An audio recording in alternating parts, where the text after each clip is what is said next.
Bonsoir à toutes et à tous, et bonjour les VOD du coup pour les enregistrements. Je me présente, je suis Cédric Pulta, membre actif de Push-Start et titulaire d'un master en informatique Imagina, depuis peu, voilà, je suis fier de le dire. Et je serai accompagné de ma collègue. Moi, c'est Elodie Tribou. Je suis membre actif de PushStart et actuellement en deuxième année de Master Informatique Imagina à Montpellier. Et actuellement aussi en stage orienté réalité virtuelle au service de la santé. Voilà. Donc, qu'est-ce qu'on a au concept de l'émission? Alors, le concept de l'émission, c'est d'aider les étudiants, les personnes en reprise d'études ou en reconversion professionnelle dans leur orientation et leur insertion au sein de l'industrie du jeu vidéo. Donc ce soir, on va présenter ce qui est en rapport avec la poursuite d'études, notamment envers les thèses avec le témoignage d'un diplômé et également enseignant-chercheur à l'Université de Montpellier, Monsieur Antoine Chollet. Donc, au sommaire de l'émission, si vous êtes là, c'est que vous vous demandez comment effectuer une thèse en lien avec le jeu vidéo. Et bien, ce soir, nous vous proposons justement une présentation sur le thème de la thèse dans l'industrie du jeu vidéo. Qu'est-ce que c'est, comment y prétendre et la financer. Bien entendu, comme la dernière fois, si vous avez des questions, on vous invite à les partager dans le chat tout au long de l'émission et on y répondra du mieux que l'on peut. Nous savons également que l'émission est retransmise sur différentes chaînes et on invite également ces personnes à nous rejoindre en direct, surtout si elles souhaitent obtenir des réponses profitables à tous les viewers en direct ou encore à travers la VOD. Dans le chat, ici. C'est ça. Du coup, on revient après une très courte pause avec l'intervenant de cette soirée. Donc, je rappelle Monsieur Antoine Chollet, enseignant-chercheur à l'Université de Montpellier. À tout de suite. À tout de suite.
Et Et nous sommes de rebonjour. retour avec Antoine Chollet.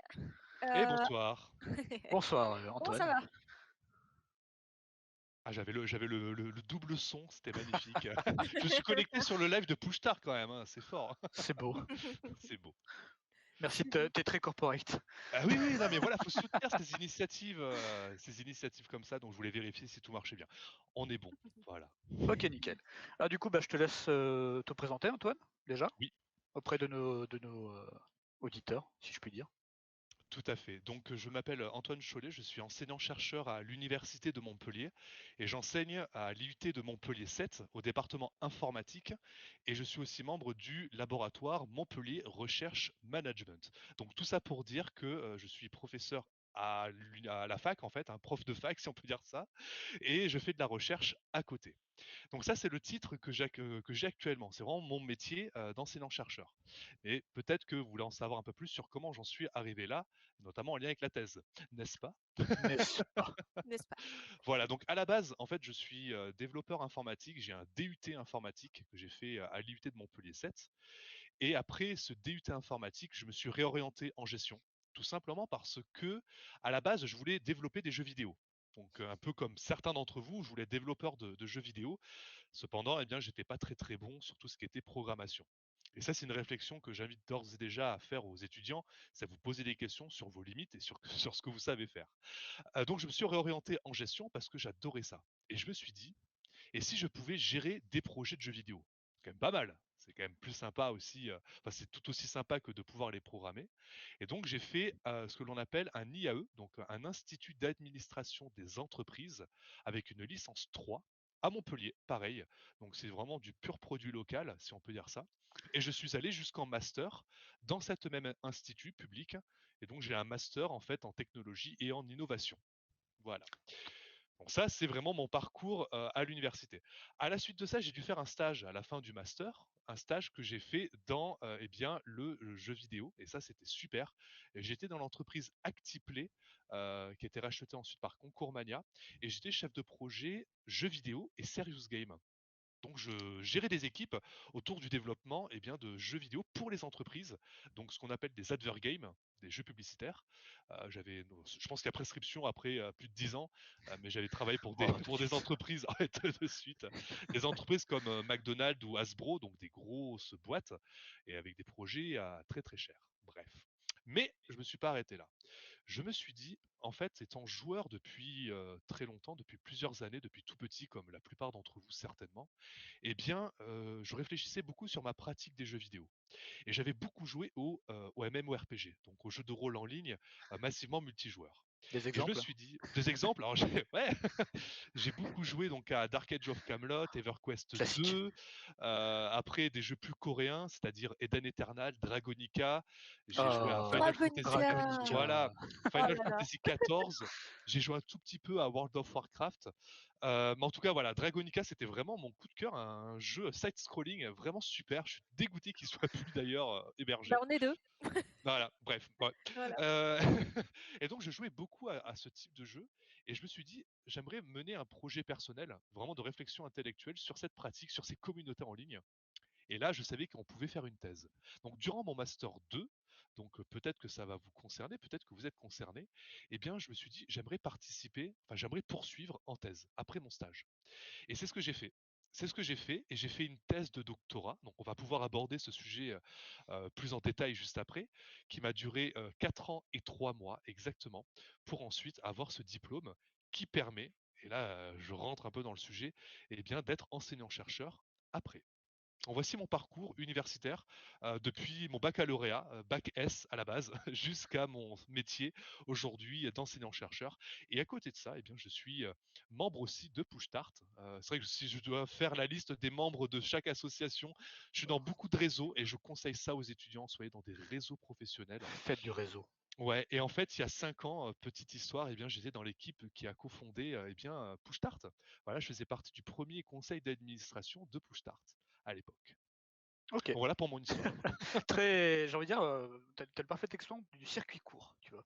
Oui, et je suis un pur produit local. J'ai fait toutes mes études à Montpellier, c'est possible. Alors bon, parce que j'adore cette ville, mais c'est vrai qu'on peut réussir aussi dans sa ville où on a fait ses études.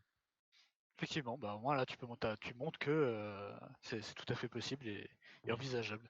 Là, j'ai fait tout à toute ma fait. licence, mon master ici aussi, hein, donc. Tu es aussi un pur produit local. Alors, je suis un peu picard sur les bords quand même, mais ouais. Ah.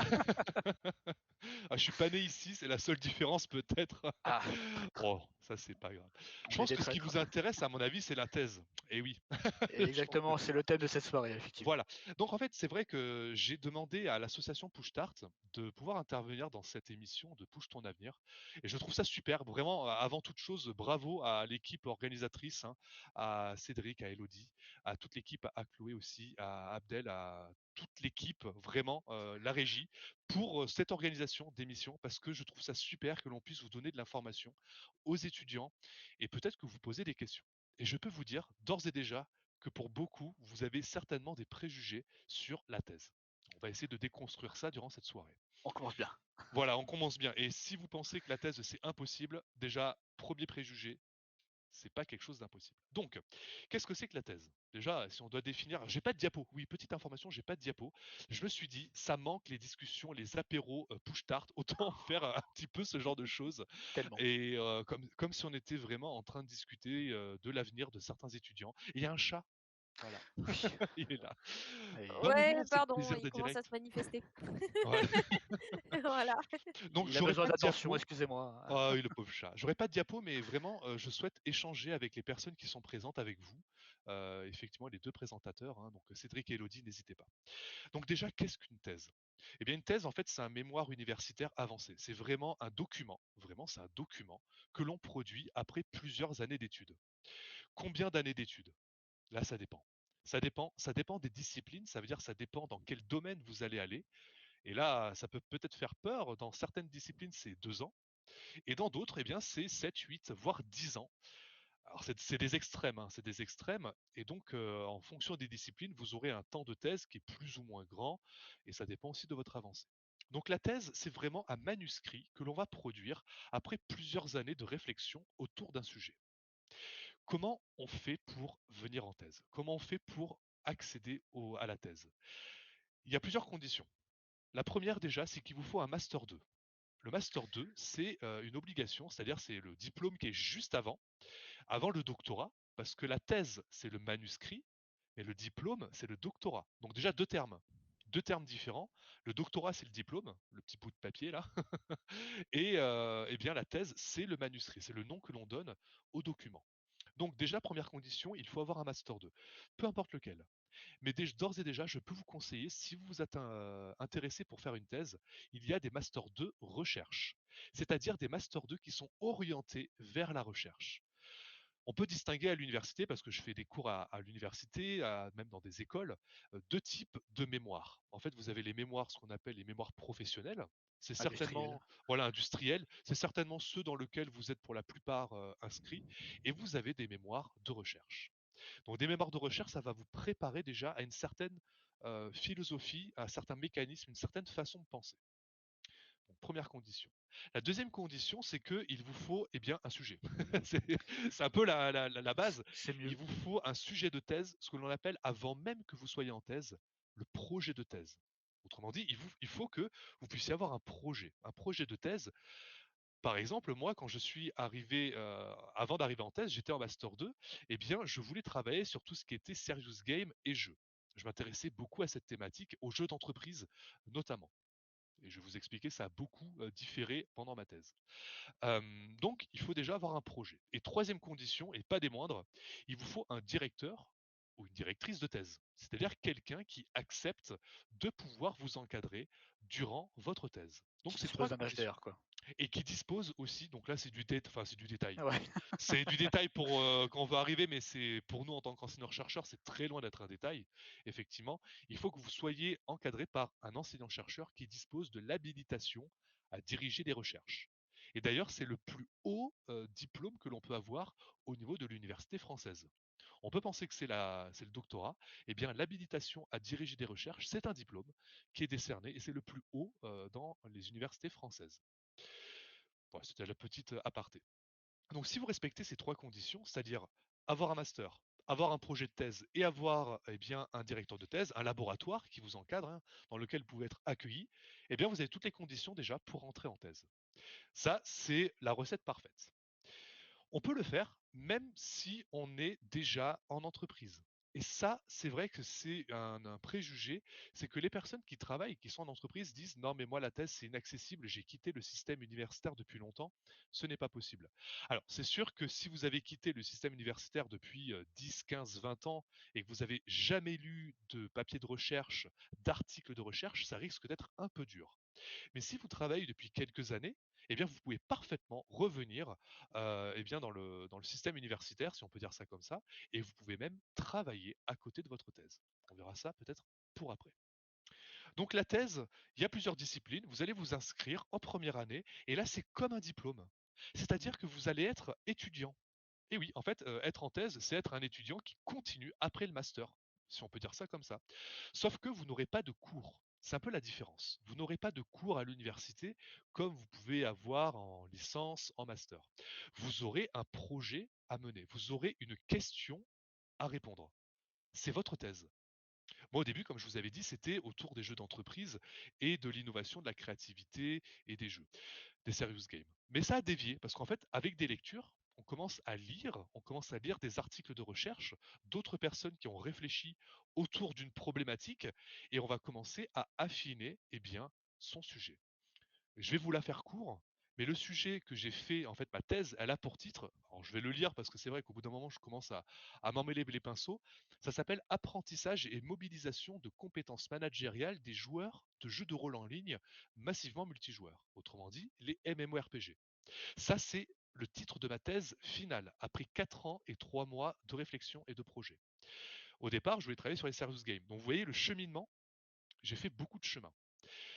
Donc en fait, j'ai lu beaucoup d'articles de recherche sur les jeux, que ce soit les jeux vidéo, les jeux de société, les MMORPG, certes, à l'époque aussi les simulateurs, et ça permet d'affiner donc son sujet.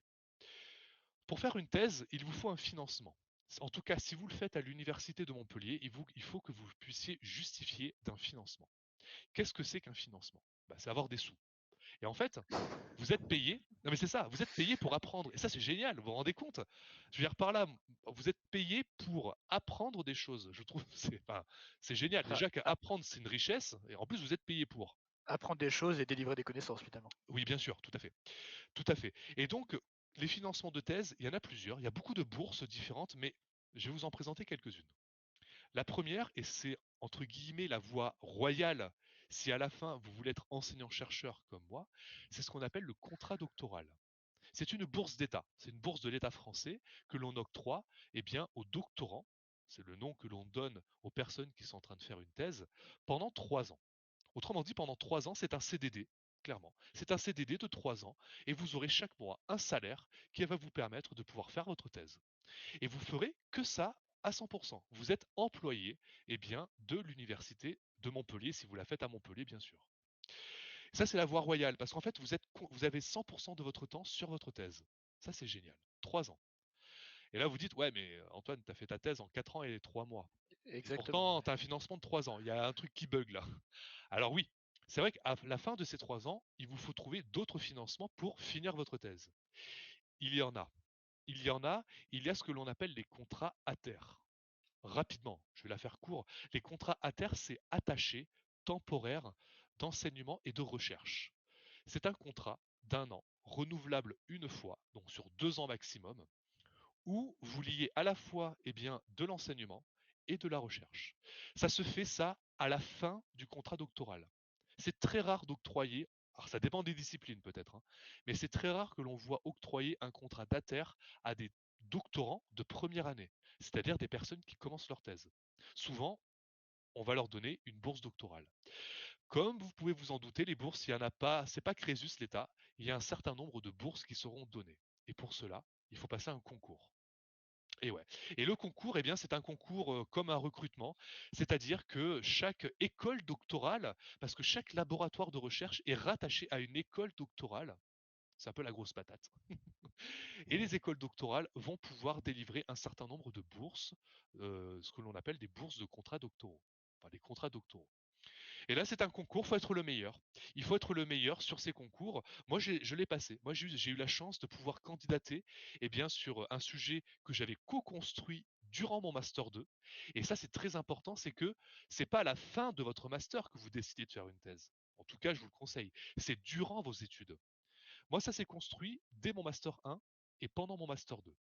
Et pendant mon master 2, en fait, j'ai déjà rencontré la personne qui sera ma future directrice de thèse. Donc avant même de commencer, j'avais déjà une condition, c'était quelqu'un qui acceptait de pouvoir m'encadrer.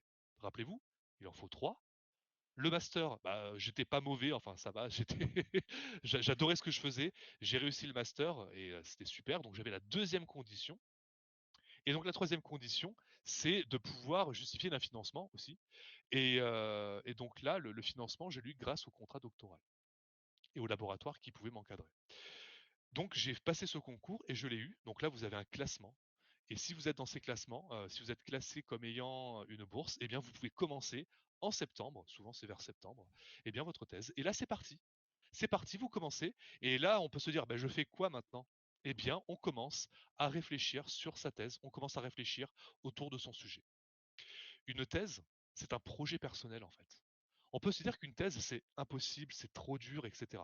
Alors, c'est sûr que pour certaines personnes qui déjà arrivent en troisième, voire en première année de fac, et qui trouvent que la réflexion, c'est pas leur truc. Voilà, il y en a pour qui les métiers manuels, c'est des as, et il en faut des gens comme ça. Et l'aspect peut-être réflexion, c'est pas pour eux.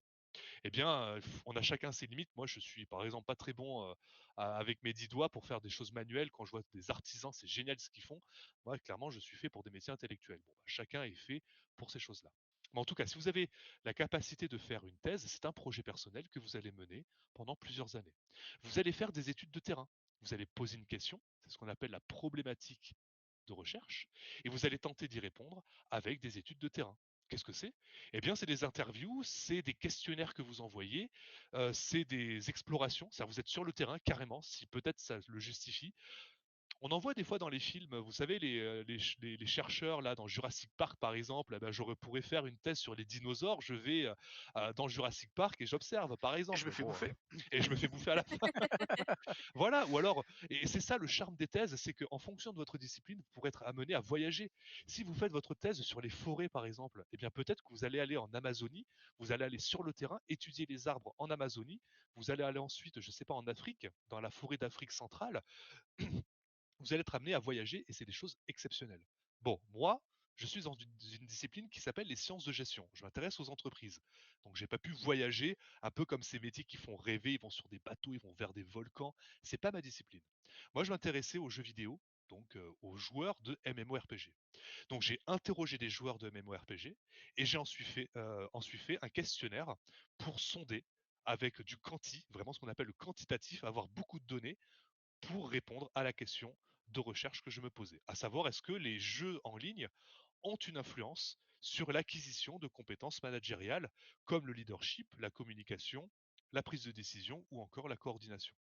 Autrement dit, est-ce que les gens qui jouent à ce type de jeu, j'en faisais partie et j'en fais toujours partie, eh bien, développent des compétences managériales lorsqu'ils sont en guilde ou en clan ou en compagnie libre. Ça dépend des jeux auxquels Des vous jeux. jouez. Voilà, tout à fait. Et on propose des réponses. Et à la fin, donc, on a ce fameux document qu'il faut rédiger. Et qu'est-ce que ça fait? Ça ouvre la voie eh bien, à l'enseignement supérieur. Grâce à une thèse, on peut donc enseigner à l'université, mais on peut aussi retourner en entreprise avec une Eh oui. expertise. Et ça, c'est très méconnu. Après la thèse, on peut se dire, mais qu'est-ce que je fais finalement? Eh bien, vous pouvez continuer à travailler dans une entreprise. Et s'il y a des professionnels qui m'écoutent, et peut-être que pour vous aussi, si vous êtes intéressé par une thèse, sachez que c'est très intéressant pour les entreprises de recruter de jeunes docteurs, puisqu'il y a des avantages, des crédits impôt recherche. Grosso modo, c'est très avantageux pour les entreprises de recruter des jeunes docteurs. Il y a beaucoup d'aides en fait.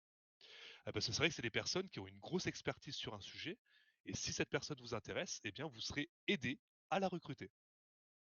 Donc ça, c'est plutôt intéressant. D'ailleurs, en parlant d'entreprise, les entreprises, si elles le souhaitent, elles peuvent financer des thèses.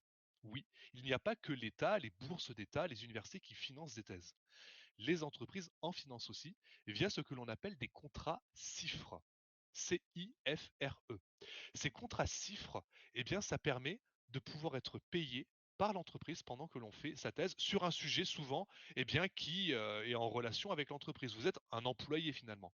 Mais vous allez pouvoir réaliser une thèse bien sûr, en lien avec un laboratoire aussi.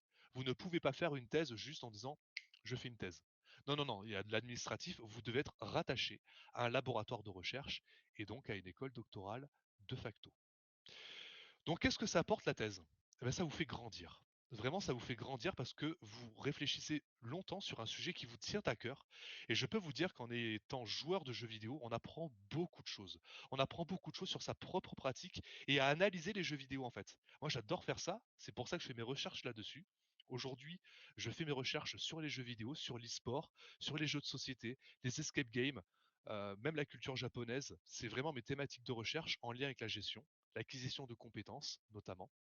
Et donc, on apprend à analyser vraiment les jeux vidéo autrement. Ça vous apporte aussi eh bien, un réseau, parce que pendant ces quelques années de thèse, vous allez construire votre réseau professionnel. Vous êtes un professionnel en fait quand vous êtes en thèse. Vous êtes étudiant, salarié. Vous avez les deux casquettes. Et petite fun fact, vous bénéficiez des avantages étudiants au cinéma, enfin, quand vous pouvez y aller, etc. Quoi. Donc vous êtes à la fois étudiant et salarié. Donc ça vous apporte de l'expérience professionnelle. Autrement dit, pour votre retraite, eh bien vous commencez à cotiser. Ça c'est bien. Donc votre réseau pour votre retraite et eh bien c'est le plaisir d'avoir mené aussi un projet jusqu'au bout. Vraiment, c'est un projet personnel et on assimile souvent la fin de thèse. Il y a beaucoup de choses à dire. La fin de thèse comme étant un accouchement. Parce que après Ah plusieurs ouais. années, ah ouais, ouais, ouais, c'est quelque chose, quoi. L'accouchement Euh, d'un éléphant, alors. voilà, ouais, ça dépend du pavé, hein. Moi, pour vous dire, ma thèse, elle faisait 672 pages, quand même. Ah Alors, oui. je les ai pas rédigées en 2 nuits entre 2 parties de LOL, hein, bien sûr. Non, pas du tout. T'as pas rigolé, hein? Ah non, non, non, j'ai pas rigolé. Et donc, ma thèse est accessible, d'ailleurs, elle est accessible sur Internet. Si vous mettez Antoine Chollet, thèse MMORPG, dans un navigateur de recherche, eh bien, vous le trouverez, un moteur de recherche, pardon. Vous le trouverez forcément. Elles sont consultables en ligne. Et donc, qu'est-ce que je disais après? Oui, l'accouchement, parce que c'est quelque part la fin d'un gros projet. C'est 4 ans de ma vie que j'ai consacré à ça. Et j'ai beaucoup appris, donc c'est ce qui me permet aujourd'hui d'être enseignant-chercheur. Voilà à peu près les présentations sur qu'est-ce qu'une thèse, à quoi ça sert, les financements. Et je pense qu'on peut passer à des échanges. Peut-être qu'il y a des questions, je ne regarde pas le chat, je me focalise, j'ai 2 écrans, mais sur un autre écran, là où il y a la webcam. Alors pour l'instant, le chat ne s'est pas manifesté. Ah Encore un là petit là peu Bien là. timide dommage. encore. Encore un peu timide. Moi, par contre, j'ai des questions. Eh bien Donc, écoute, c'est parti. moi, je suis intéressée pour faire une thèse. Alors, pas tout de suite. Après le master, je me laisse un petit peu de temps aussi pour souffler, c'est pas mal. Mhm, Avant d'entamer ces 3 ans qui sont quand même assez intenses, hein, on va pas se mentir, hein, la thèse, c'est intense. tout à fait. Euh, du coup, donc, de ce que je comprends, on peut multiplier les financements, c'est ça? Alors multiplier, tu veux dire on peut en avoir plusieurs durant sa Oui, thèse, mais on ne peut pas en additionner. avoir 2 en même Les temps. oui, Ouais. additionner, tu pourrais faire. Oui, tout à fait, tout à fait. C'est ce que j'ai dit. Moi, par exemple, après mes 3 ans de contrat doctoral, eh bien, j'ai terminé ma thèse avec un contrat à terre. C'est un exemple. Mais on peut être aussi ingénieur d'études, ingénieur de recherche. On peut même avoir un travail à côté et finir de financer sa thèse. C'est possible. Alors, si je puis me permettre sur cette question-là, je comprends sa question parce que on avait échangé avec, bah, tu dois connaître, hein, Monsieur Damien Djaouti, Mhm. voilà. C'est un collègue Euh, à moi d'ailleurs. oui, voilà, donc tant qu'à faire. Et en fait, il nous avait parlé qu'effectivement, il y avait plusieurs modes de financement, comme tu as pu nous dire. Donc, il y a les bourses doctorales, il y a les thèses CIFRE. Mhm. Il nous a également lancé sur des pistes, par exemple, le financement à travers des aides régionales ou de métropole également, qui non pas vont remplacer des bourses, mais vont être des aides additionnelles des autres types de bourses. Il n'y a qu'en sus des bourses doctorales ou des bourses liées aux entreprises, il était tout à fait envisageable d'obtenir en fonction de notre sujet des bourses régionales en fonction des questions que l'on aborde au cours de notre thèse. Oui, alors c'est vrai qu'il y a beaucoup de cas particuliers. Les financements sont très nombreux avec toutes les bourses, les thèses, les aides. La région peut débloquer des aides, notamment pour financer des thèses sur un sujet qui l'intéresse beaucoup. Donc c'est pour favoriser en fait l'entrée en thèse. On va pas se le cacher, il n'y a pas énormément de masters en fait qui continuent en thèse. Donc comment rendre attractif la thèse? Eh bien parfois ça peut passer par l'argent, on va pas se le cacher. C'est pour passer par l'argent. Par contre, ne faites pas une thèse pour gagner de l'argent parce que c'est C'est quand même beaucoup de travail pour, pour Ouais, ça quand voilà, même. ouais, c'est pour ça. Donc, non, c'est avant tout une démarche intellectuelle. Et petite précision, si vous pensez que les personnes qui font une thèse sont plus intelligentes que vous, c'est faux. Vraiment, c'est faux. On est peut-être expert sur un sujet, ça c'est sûr. On a étudié pendant 4 ans une question et on se dit, mais pendant 4 ans il a fait ça? Oui, oui, oui, je peux vous dire qu'il y a beaucoup de choses à faire, mais on n'est pas plus intelligent que vous. Enfin, je veux dire par là, moi je suis pas un crack en tout ce qui est botanique, par exemple, je suis nul. On n'est pas les docteurs, parce que c'est le grade qu'on a, on est docteur à la fin, on a un grade, hein. Comme dans les MMORPG, là, on pourrait avoir au-dessus de ma tête, là, docteur. Ouais, les titres, Mais ouais, voilà, on ouais, entend un c'est un petit titre. titre, c'est un Ouais. titre. Bon, d'ailleurs, à l'international, les gens les appellent docteur, docteur machin, docteur Et intel. Mais c'est en France, non. PhD, non? Ouais, c'est un PhD. En France, non. Mais je pourrais exiger, si un jour je me fais interviewer, d'avoir devant mon prénom docteur, c'est un titre.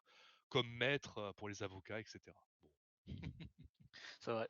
Mais ouais, je tenais quand même à rappeler, ne serait-ce que pour les viewers, que il faut pas penser que effectivement il y a que la voie du concours ou Oui, que la voie de l'entreprise. Il est possible d'avoir des aides supplémentaires, notamment qu'on peut obtenir au cours de sa thèse. Et je pense également aussi au fait qu'il est possible de donner complètement des cours aussi, il me semble. J'ai eu beaucoup de thésards aussi, comme on les appelle. C'est un terme assez péjoratif, thésard, Oui, mais oui, bon, oui, oui. Oui, Oui. mais c'est s'il y a des gens qui connaissent ce terme, voilà, mais c'est vrai que je préfère doctorants personnellement. Mais il y a eu des doctorants qui faisaient chargé de TD, etc., qui leur permettaient d'avoir à la fois une expérience au contact d'étudiants pour leur travail d'enseignant-chercheur, mais également du coup un complément de salaire. Oui, on peut enseigner pendant la thèse. Et d'ailleurs, c'est très recommandé si vous souhaitez ensuite être enseignant-chercheur. Puisque comment se former à l'enseignement, c'est pas inné chez la plupart des gens, eh bien vous allez donner des cours pendant que vous faites votre thèse. Pas beaucoup, quelques heures, mais qui vont vous entraîner ensuite eh bien, à votre futur métier, parce que lorsque vous êtes enseignant-chercheur, vous avez deux casquettes. Vous êtes enseignant, donc prof à la fac, pour, si on veut rester dans les termes un peu péjoratifs, etc., prof à la Oh, fac, tout de suite. un peu tout de suite, non mais voilà, il est prof. Et vous êtes chercheur, donc on a un double métier. On n'est pas que chercheur, on n'est pas que enseignant, on est les deux. Et donc pour finir sur ces financements, oui, il y en a beaucoup. Renseignez-vous. N'hésitez pas à voir les bourses, les aides. Moi, je vous ai présenté les deux grosses catégories, mais il y a plein de sous-catégories. Ça dépend des disciplines. La région aide. Il peut y avoir des associations qui aident aussi. Là, sur ça, il faut se renseigner. En tout cas, il y a des gens qui sont prêts à vous donner de l'argent pour vous aider à faire une thèse sur un sujet en particulier. Parce que c'est ça la thèse, ne l'oublions pas, hein. C'est répondre à une question que l'on se pose. Eh bien, en parlant de questions qu'on se pose, on a notre première question du chat. Super. Ça. Voilà. Du coup, je te laisse te dire. Donc, alors, on a Voraxer, je suppose. J'ai pas trop envie d'écorcher le pseudo. Enfin Ah bref, bah on va bravo. t'appeler Vovo, hein. Ça ira très bien, Vovo. À Vovo.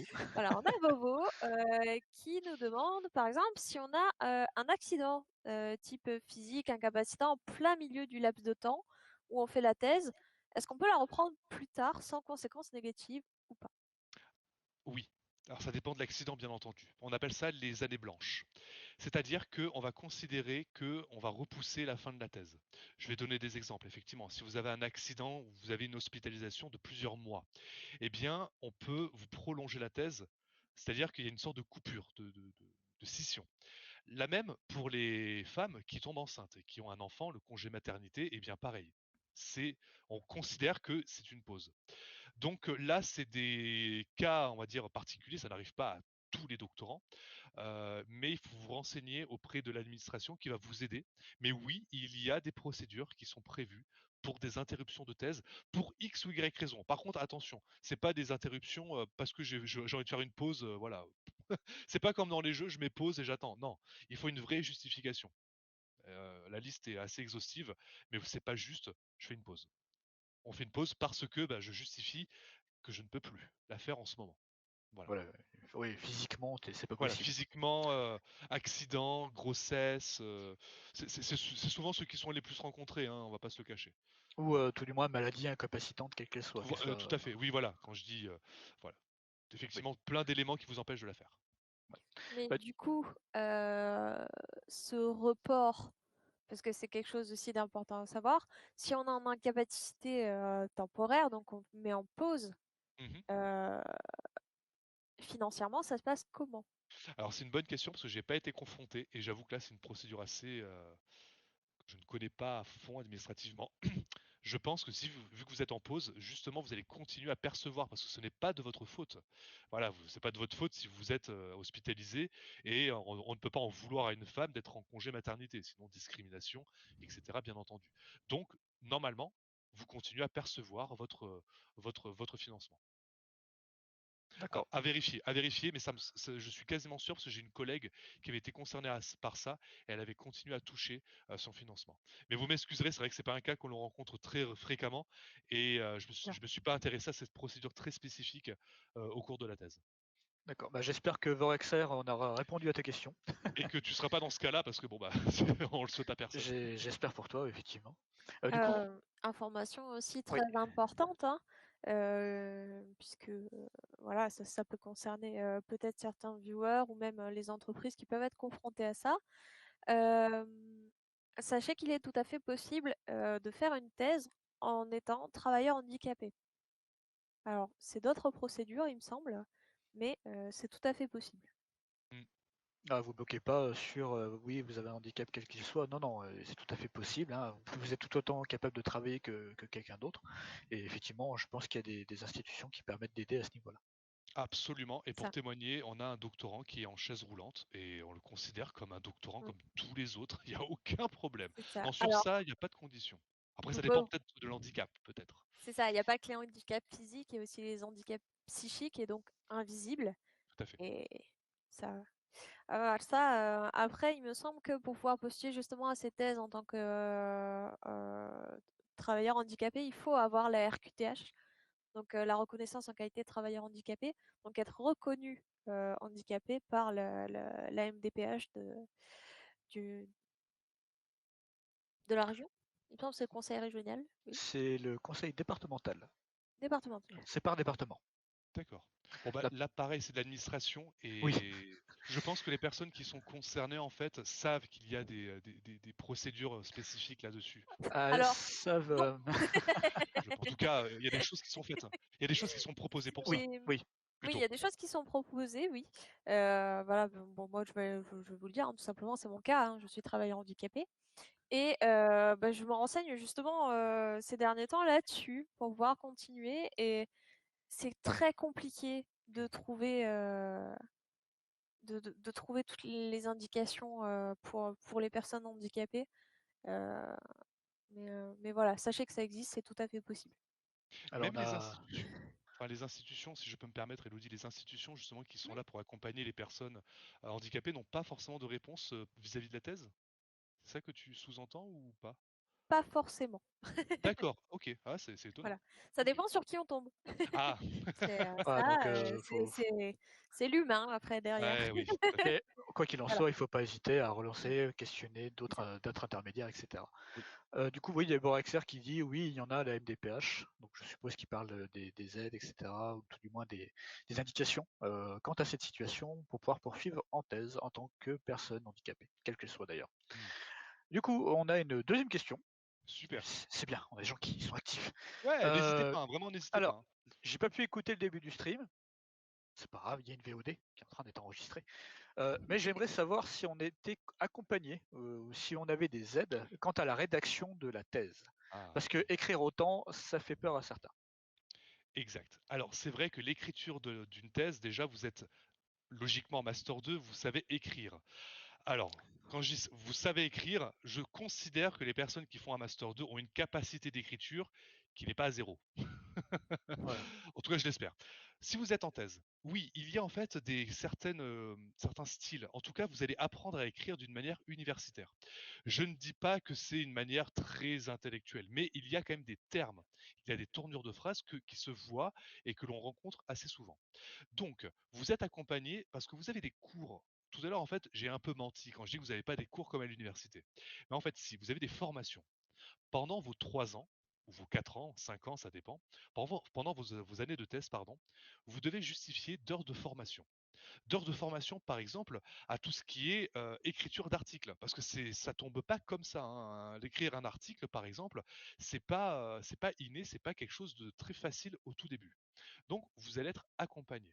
Donc, à la question si on est accompagné, oui, mais ça demande aussi de la personne, du doctorant, une appétence, c'est-à-dire un goût pour l'écriture. Quelqu'un qui déteste écrire, qui n'aime pas du tout rédiger, c'est sûr que la thèse, c'est peut-être pas quelque chose qui va apprécier, en tout cas dans le document. Et petite parenthèse, ça paraît logique, mais bien sûr, votre orthographe doit être irréprochable, bien sûr. Surtout à l'heure d'Internet. Voilà, non mais ça c'est très important, des thèses avec des fautes, ce n'est pas possible.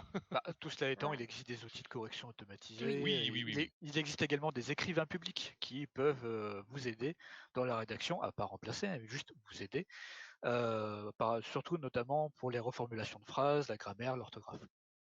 Oui, et je peux vous dire qu'un des apprentissages que j'ai eu pour témoignage, j'étais pas nul en écriture, mais j'ai appris à utiliser des synonymes, beaucoup plus de synonymes, et d'enrichir les phrases.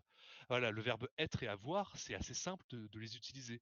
Mais si on commence à transformer le verbe être et avoir avec des synonymes, c'est un exemple, hein, on commence à avoir des phrases beaucoup plus riches. Moi, je le vois dans les mémoires de mes étudiants de master, hein, même de licence, lorsqu'ils écrivent, c'est des phrases, excusez-moi, assez simples d'un point de vue construction. Alors, c'est pas parce qu'elles sont simples qu'elles sont mauvaises. Attention, elles sont très bien. Mais ça manque peut-être de richesse ou alors De nuances. voilà, de nuances, de créativité. On se dit, bah, c'est naïf. Alors, c'est pas péjoratif, hein. C'est naïf. On sent que c'est quelqu'un qui est en licence qui écrit, quelqu'un qui est jeune. Par contre, quand on lit certains documents universitaires, on voit qu'il y a un niveau déjà, il y a des mots que l'on rencontre pas très souvent. Mais des mots qui sont dans la langue française et qu'on n'utilise pas très souvent, mais que l'on peut utiliser des fois. Voilà, avoir une appétence, par exemple, peut-être que certaines personnes ne connaissaient pas ce mot-là. Voilà, c'est avoir un goût, un attrait pour quelque chose. Alors, Donc on gagne aussi en écriture, en orthographe. prochain apéro que vous faites avec votre famille, en visioconférence évidemment en ce moment. Essayez de caler le mot nonobstant. Voilà. Voilà, nonobstant, ou avoir l'outrecuidance aussi. Alors ça, c'est L'ubiquité. l'ubiquité. Ah, ça, c'est un terme en informatique qu'on trouve beaucoup, hein. Oui, Ouais, c'est vrai. l'ubiquité. Ouais. Bref, donc on gagne en expression écrite, vraiment, et en expression orale aussi. Ça paraît logique, mais pourquoi pas, mais on gagne en expression orale parce que vous allez devoir faire des présentations également. Alors, vu qu'on parle de présentation, Hmm. ce mémoire est accompagné d'une présentation Eh oui, à la toute fin. tout à fait. Comment ça se passe? Ah, alors, merci pour cette question. Je ne sais pas qui la pose, mais ça me permet de pouvoir en C'est moi. parler. Ah, elle me dit. C'était juste pour rebondir. D'accord, c'est super. Alors, l'oral de fin, c'est ce que l'on appelle la soutenance de thèse. La soutenance de thèse, comme vous avez une soutenance de mémoire, c'est exactement la même chose sur le principe. Comment ça se passe? Eh bien, je peux faire la version courte ou la version longue, ou version Tu fais ce que intermédiaire. tu veux.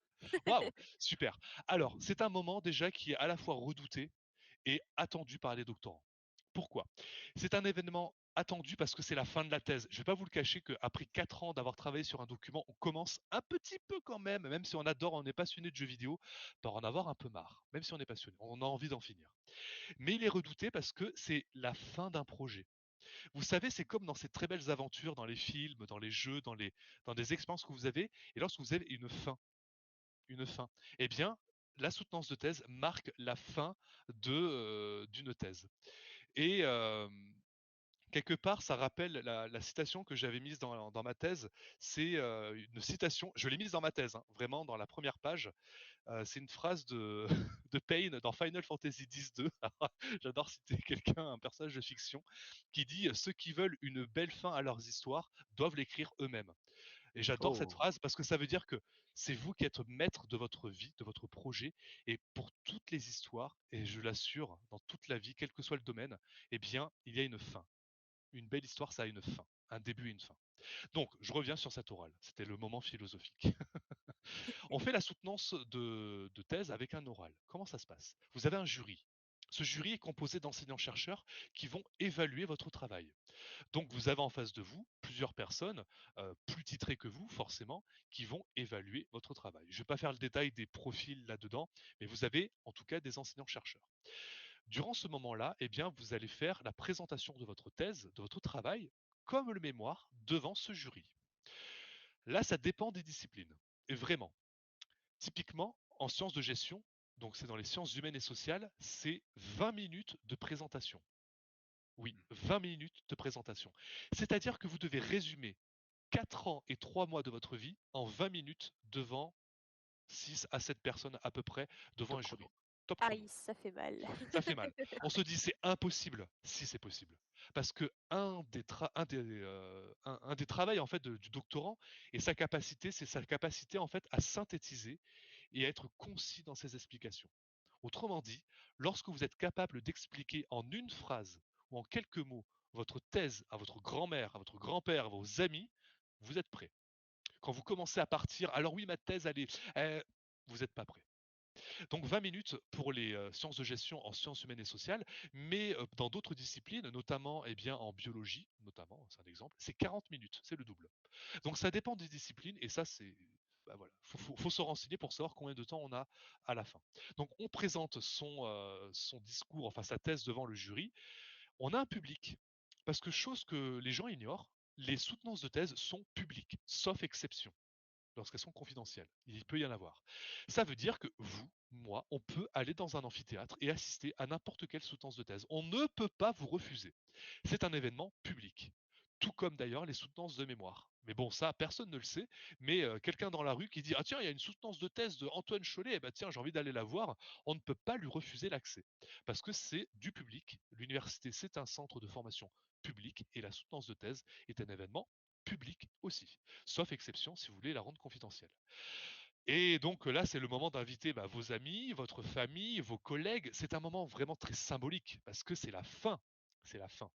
Et on ne va pas se le cacher, dans toutes les disciplines quasiment, lorsqu'on vous autorise à soutenir votre thèse oralement, à parler, comme je suis en train de le faire là, vous l'avez. On va dire, vous l'avez. Il faut vraiment le faire pour se planter, pour rater sa soutenance de thèse à l'oral. Ça veut dire que les gens qui vous ont évalué, qui ont donné leur accord à ce que vous puissiez soutenir Les à l'oral, rapporteurs. les rapporteurs, voilà, je ne voulais pas rentrer dans le détail, mais il faut un petit peu quand même. Vous avez dans ce jury 2 personnes qui sont les rapporteurs. C'est-à-dire ce sont 2 enseignants-chercheurs qui vont évaluer votre travail et qui vont donner leur top départ au fait que vous puissiez soutenir votre thèse. Souvent, quand les 2 rapporteurs sont d'accord, eh bien, vous allez soutenir, vous avez votre thèse. On peut se planter le jour de l'oral, mais il faut vraiment, vraiment le faire. C'est déjà arrivé, attention, c'est déjà arrivé, mais il faut vraiment le faire.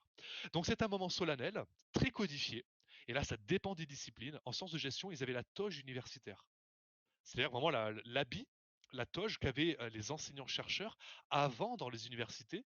Et c'était vraiment une toge un peu comme les avocats. Bon, c'est pas la même toge, mais c'est une toge, on dirait des Pères Noël, parce que chaque discipline a sa couleur. Et en sciences de gestion, eh bien, c'est blanc et rouge. Moi, je les appelais les Pères Noël, c'est assez rigolo. Je vois. Donc, c'est très solennel, il faut se lever, c'est très codifié chaque étape. Et à la fin, je vais la faire courte, si vous réussissez votre oral, eh bien, vous avez le président du jury qui vous dit cette phrase: nous vous accordons le grade de docteur. Et à ce moment-là, précisément, vous êtes docteur, c'est terminé. En tout cas, votre thèse, elle est soutenue, c'est terminé. C'est Et la je peux. délivrance, on fait péter champagne. Oui. Voilà. Et là, c'est voilà, et là, c'est champomis, cacahuètes et tout ça, hein, pour ne pas citer des alcools Et du coup, dans une émission. c'est bravo Antoine Cholet. Quoi. Voilà, Bravo, c'est bravo. bravo docteur Cholet. Ouais, et je peux vous dire, c'est un moment hyper méga émouvant. C'est une petite fin Moi, de j'ai jeu. pleuré. J'ai pleuré parce que Ah, c'est un moment, en fait, vous avez le jury qui vous dit des compliments. Le jury va évaluer votre travail et vous avez des compliments. Je veux dire, par là, c'est rare enfin, on peut l'avoir, mais vous avez des gens qui vous disent ce travail est super et c'est 4 ans de votre vie quand même. Je sais pas si vous arrivez à vous le dire, mais c'est quand même un gros projet. Et vous avez votre famille qui est là, vous avez vos amis qui sont là pour vous. C'est votre jour. Clairement, c'est It's my turn to shine. Mais vraiment, quoi. C'est clairement ça. Et de ouais, voir tous ces gens réunis dans un même endroit pour soi, je peux vous dire que ça, c'est un événement. C'est comme un mariage. Ça marque une vie, je pense. quelle belle C'est beau. parole. Ouais, C'est vraiment. beau. J'aime beaucoup cet état d'esprit. Mais du coup, j'aimerais pas casser cet état d'esprit, mais bon, Allez, c'est la vas-y. question que tout le monde Allez, se pose. Et si on rate la thèse ou l'oral, Alors, est-ce qu'on peut repasser le doctorat? alors, Comment ça se passe? encore une fois, c'est des procédures assez particulières, mais je peux vous en donner une qui est très précise. Imaginons que vous soumettez votre thèse, ce fameux manuscrit, ce pavé, voilà, le livre que vous avez. C'est dommage, ma thèse, je l'ai mis à mon travail, sinon je l'aurais amené, j'ai complètement zappé. Euh, Vraiment le bouquin, vous le soumettez aux rapporteurs. Les rapporteurs, c'est eux qui vous donnent le feu vert, hein, rappelez-vous. S'ils vous disent, feu rouge, grosso modo, on ne vous autorise pas à soutenir. Alors déjà, ça veut dire que le directeur ou la directrice de thèse qui vous encadre a donné son feu vert pour envoyer au rapporteur, mais que ses mêmes collègues ont dit non. Donc ça veut dire que peut-être que les encadrants de thèse n'ont pas relu la thèse, il y a peut-être des choses qui vont pas, parce que bon, dire vert et après, après rouge, c'est pas normal. Donc, imaginons que les rapporteurs disent non. Dans ce cas-là, on va proposer en fait au doctorant de resoumettre son manuscrit. C'est pas reparti pour 3 ans, c'est pas raté, fin de l'histoire. Non, on va lui proposer de faire des améliorations, mais par contre, la soutenance de thèse, la date, elle est forcément repoussée. Donc, on va convenir d'une nouvelle date, d'un nouvel envoi du document. Si jamais, et donc ce cas-là, il est rencontré quelques fois, je ne vais pas vous le mentir. Si jamais votre oral rate, alors là, je l'ai rencontré moi personnellement 0 fois. Mais ça se sait de quelques soutenances qui se sont passées telles quelles. Eh bien, je crois, là vraiment, j'en suis pas sûr, mais que c'est la même procédure. On va inviter la personne à refaire son oral de thèse dans une deuxième fois. Mais on ne peut pas annuler toute une thèse comme ça. C'est pas juste, ah ben voilà, non, tu l'as pas. Pas Point. 3 ou 4 ans de ta vie, voilà quoi. Voilà, c'est pas possible. Tu l'as Il pas, n'y a tu pas de recommences note. 3 ou 4 ans. Allez. Voilà, il n'y a pas de note. Ah non, C'est non. vrai que on peut se poser la question, il n'y a pas de note. Il n'y a pas de 10 sur 20, 12 sur 20, etc. Ouais, C'est soit on l'a, soit on l'a pas. ce système qu'on nous a habitués jusqu'au master. Voilà, voilà. Et pendant la thèse, pendant le doctorat, qui est donc un diplôme, pareil à l'université, il n'y a pas de contrôle, il n'y a pas d'examen. Le seul examen, si, que l'on a quand même, je dois le dire. Je m'éloigne un peu de la question, Elodie, je suis désolé, mais est-ce que j'ai répondu à cette question? Bah oui, oui, Je je pense pense que que oui. oui, il y avait Ouais, deux on rate. personnes, dans le chat qui se posaient la Ah, question, effectivement. Et super. je pense que tu as répondu aux 3 personnes qui se posaient la question. Ah bah Voilà. super. Et j'allais commencer quelque chose, je sais plus ce que je voulais dire, Désolé. mais non mais c'est pas grave. On peut par contre arrêter une thèse pendant la thèse. Et ça c'est l'un des moyens de pouvoir mettre une fin à son histoire. Peut-être que parce qu'on n'a plus envie. Ah, ça se peut, peut-être qu'on n'a pas envie, peut-être que c'est pas fait pour nous, avec le syndrome de l'imposteur notamment, qui est peut-être rencontré durant la thèse. C'est-à-dire on est là, mais on ne sait pas pourquoi on est là. On a poursuivi les études, on ne sait pas pourquoi on est là. Mais oui, c'était l'examen que je parlais tout à l'heure. Il y a quand même un examen. C'est ce qu'on appelle le comité de suivi, en fait. C'est une sorte de conseil de classe, entre guillemets. Ouais. Donc, à la fin de chaque année, eh bien, vous devez présenter votre avancement de thèse devant des personnes qui vous suivent. Ce ne sont pas vos encadrants de thèse. C'est un comité qui est créé en parallèle de votre thèse avec des enseignants-chercheurs qui va être chargé de dire, OK, il peut passer en année supérieure. Est-ce que c'est facile? Oui. Enfin oui, mais quand même. Dans le sens où oui, c'est facile si on fait un minimum de travail, que l'on avance dans sa réflexion, et si on avance sur sa thèse, on passe en année supérieure, sans problème. Mais si on stagne, si on ne fait rien, ça se peut, on ne fait rien et qu'on est incapable de le justifier, maladie, grossesse, etc. Par exemple. Et que pendant un an, on n'a strictement rien fait. Parce que c'est facile, on se dit non, mais ça, je le ferai plus tard, voilà, et vous commencez à ne plus avancer sur votre thèse. On peut vous dire attention, là, il vous faut rendre quelque chose, sinon on vous accepte pas en année supérieure. C'est rencontré comme cas, mais c'est quand même assez rare. Il faut vraiment ne rien faire. Voilà. D'accord. Mais on peut. Du coup, on va juste se recentrer un peu sur prochaine Oui. question sur les jeux vidéo. Allez, pas de souci. Non mais oui, il n'y a pas de souci. C'est vrai qu'on a expliqué globalement, mais Ah non, non, c'était très bien. Justement, au contraire, moi, on a une bonne. J'ai encore d'autres questions, d'autres remarques à faire, mais on va d'abord se recentrer un petit peu là-dessus. ok. C'est une question intéressante qui a été posée par le chat. C'est est-ce qu'il y a des débouchés chez des studios ou les éditeurs de jeux vidéo en faisant des thèses? Je pense que ça peut. Ou est-ce qu'il faut d'autres qualifications? Je pense que ça peut concerner beaucoup de domaines liés aux jeux vidéo de près ou de loin.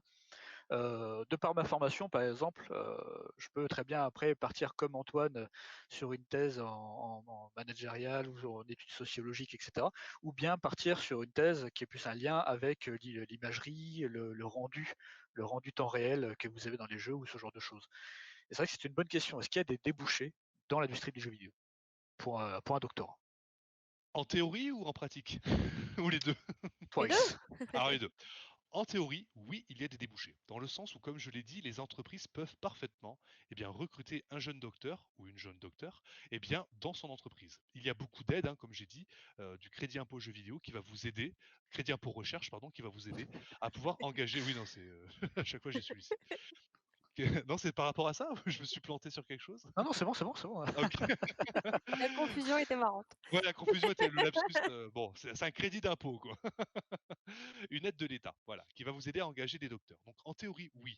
Mais en pratique, je trouve, et ça c'est un point de vue personnel, que les entreprises de jeux vidéo ne sont pas forcément toutes informées sur ses capacités, sur ses possibilités d'engager des jeunes chercheurs. Donc, ils ne vont pas forcément recruter un docteur parce qu'ils vont se dire, qu'est-ce qui va m'apporter? Moi, j'ai besoin de quelqu'un en tech, quelqu'un qui fasse vraiment de la programmation, peut-être, donc vraiment un métier opérationnel.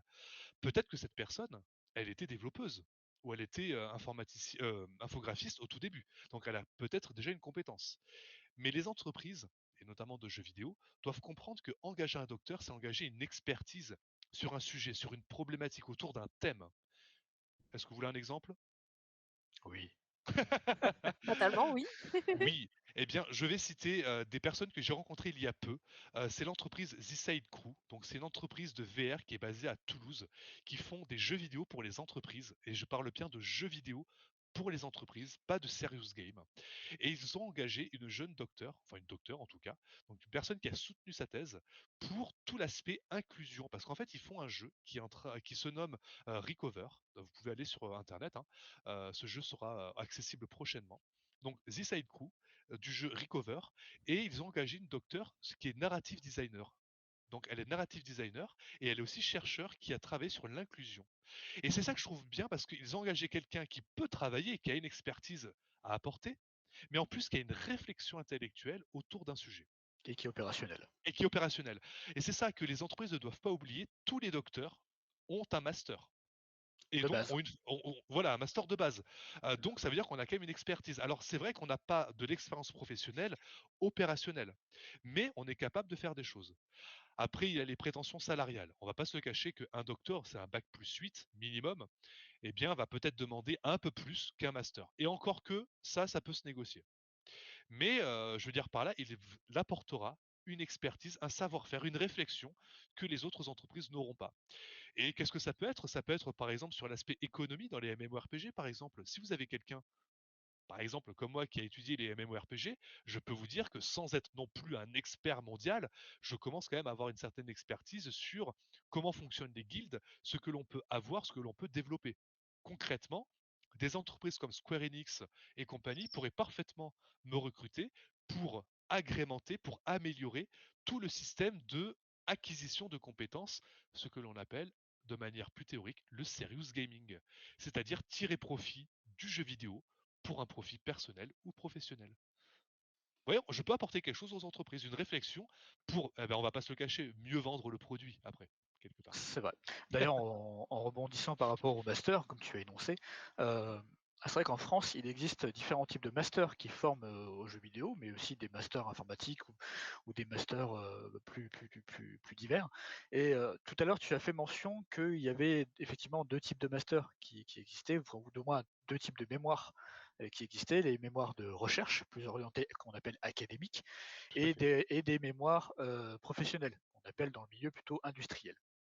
Voilà. Et c'est vrai il y a des masters qui vont être plus orientés l'un ou l'autre en France, mais il existe également des masters hybrides. Si vous étiez là à la première émission, à la première édition de Push ton avenir, qui était sur le master Imagina à l'université de Montpellier, sachez que normalement, si je ne me trompe pas, c'est un master qui a plutôt un potentiel hybride. C'est-à-dire qu'on va avoir à la fois une formation académique, donc qui va être plus proche de la recherche, ou du moins de ce qu'on va avoir besoin comme outil pour faire de la recherche par la suite, comme également de la productivité, si je puis dire, pour des entreprises avec une part industrielle. On va en travailler tout du moins avec des intervenants extérieurs professionnels qui nous expliquaient en fait tout simplement les besoins des entreprises. Ça passait par des entreprises comme CKW, je vais donner des exemples. CKW pour l'imagerie, ça va être Dwarf Animation, le studio d'animation qui a sorti dernièrement en partenariat avec je crois que c'était le concepteur de La Petite Sirène sur Netflix. Voilà, il y a des docteurs là-bas également, hein, d'ailleurs, Mm. pour ainsi dire. Et juste pour rebondir ensuite sur une deuxième chose, au niveau de la thèse dans le milieu du jeu vidéo, sachez que c'est un microcosme, c'est-à-dire qu'il n'y a pas que les studios ou les éditeurs, il y a également, je pense notamment par exemple à Unity ou Epic ou également Nvidia. Voilà, ce sont des grosses boîtes qui fournissent, qui ont besoin de docteurs, qui ont besoin d'expertise, comme disait Antoine, et qui ont justement, eux, ils sont en recherche de docteurs. Dernièrement, j'ai pu être informé qu'il y avait des recherches, enfin qu'il y avait des thèses du côté de chez Nvidia et de chez Unity, et qui étaient du coup sur beaucoup de sujets différents, que ça passait de l'IA au rendu, ou même à la monétisation, ce genre de choses. Donc il y a vraiment un réel besoin d'expertise, quel que soit le domaine, dans les jeux vidéo. Ça, c'est un fait établi, tout du moins, enfin, que ce soit en France ou même à l'international. C'est ce qu'on appelle les départements recherche et développement. Exactement, ça aussi, Tout on à appelle fait. ça des R&D. Voilà. Et d'ailleurs, je pense qu'un des moyens pour les entreprises de jeux vidéo qui ont les capacités financières et aussi les ressources pour recruter un docteur, c'est un avantage concurrentiel. Parce que vous avez quand même une certaine expertise en interne, une réflexion à mener sur comment différencier votre jeu vidéo.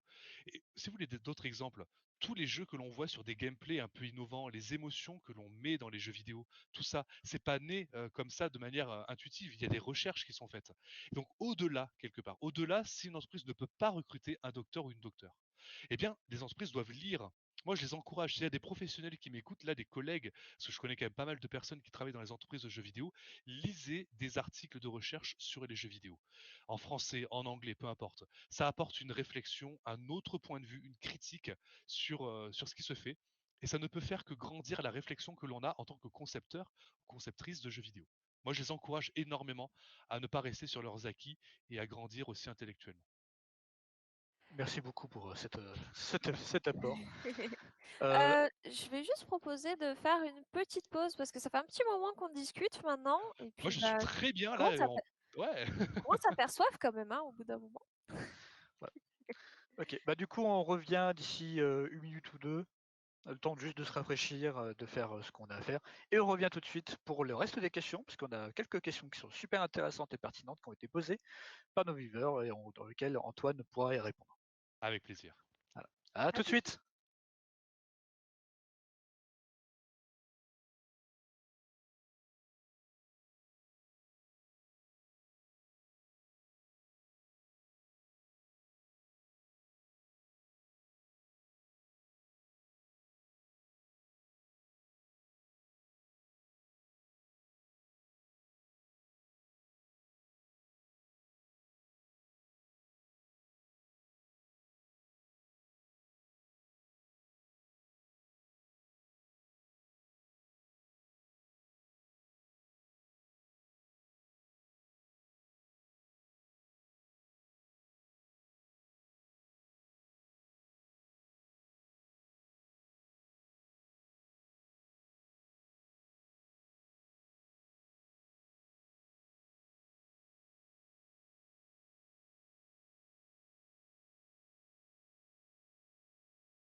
Rebonjour tout le monde et merci de nous avoir accordé cette petite pause. J'espère que vous en avez profité également pour vous rafraîchir, comme on dit dans le milieu.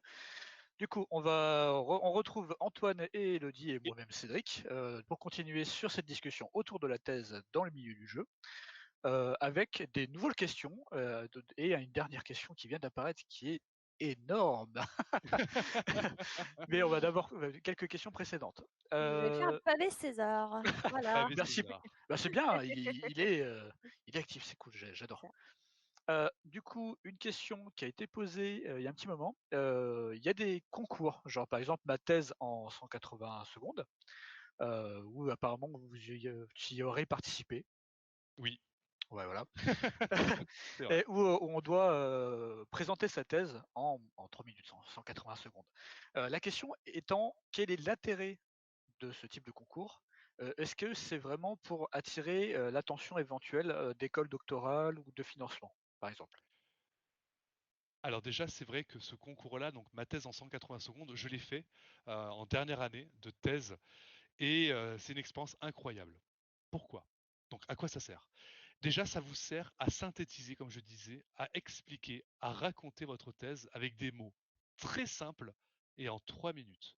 Autrement dit, vous devez convaincre votre auditoire de l'intérêt de votre thèse et de ce que vous faites en 3 minutes en utilisant uniquement un jargon non technique.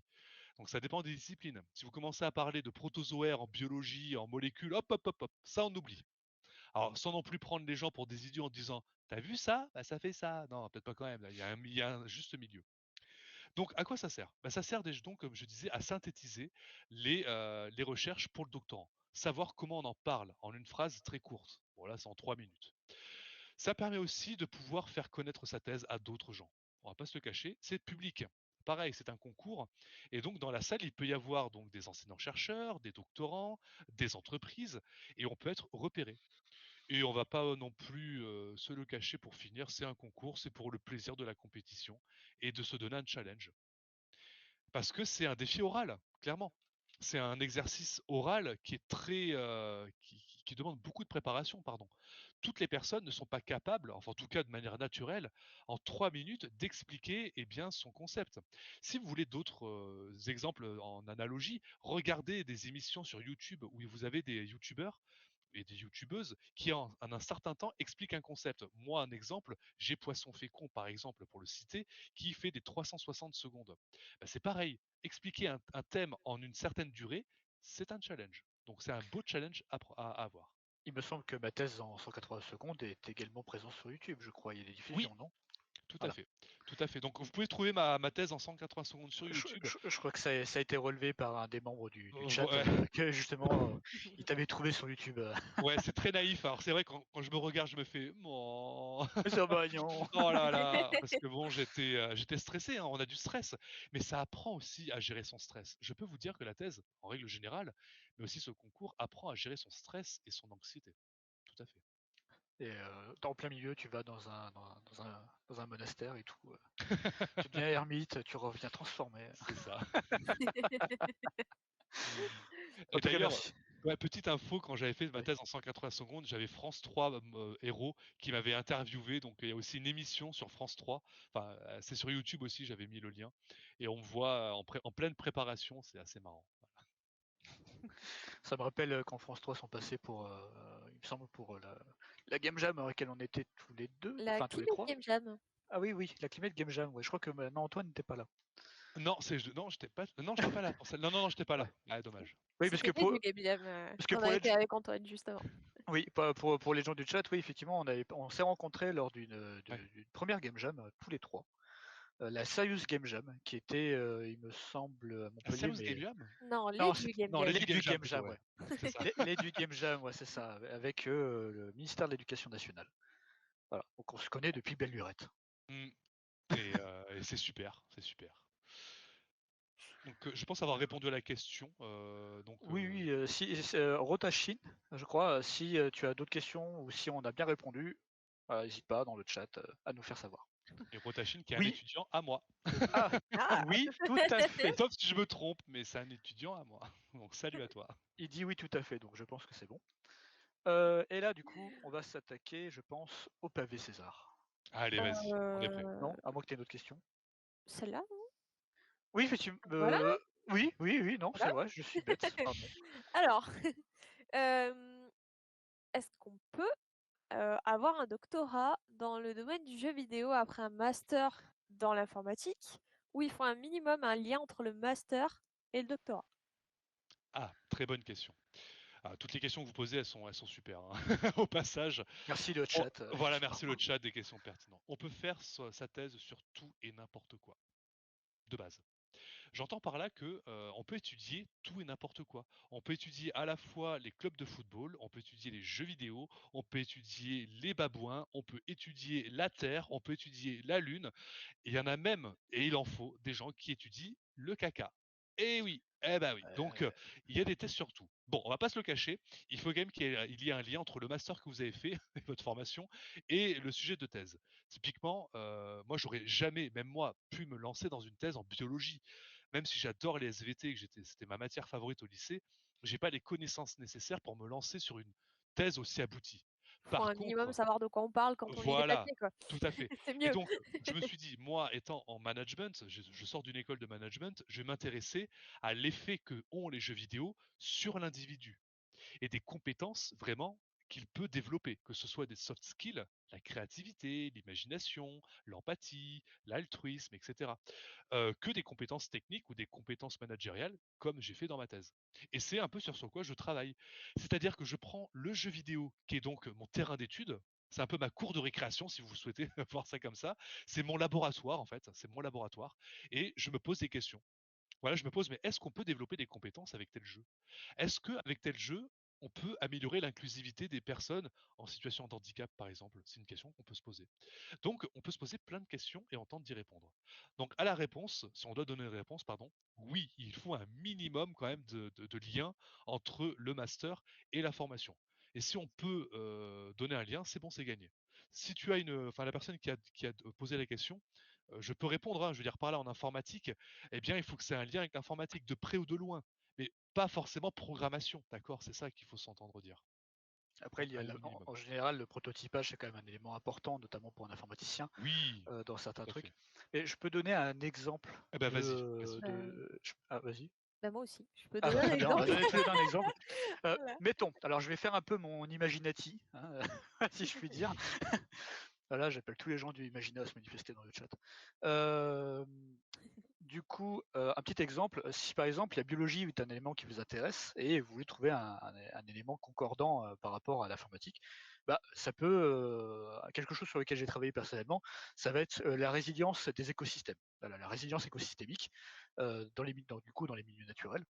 Et du coup, bah, dans l'Imagina, on a des cours sur l'orienté agent, sur les simulations informatiques, et bah, du coup, simulation, résilience, systémique, système, informatique, hop, ça marche, ça s'emboîte.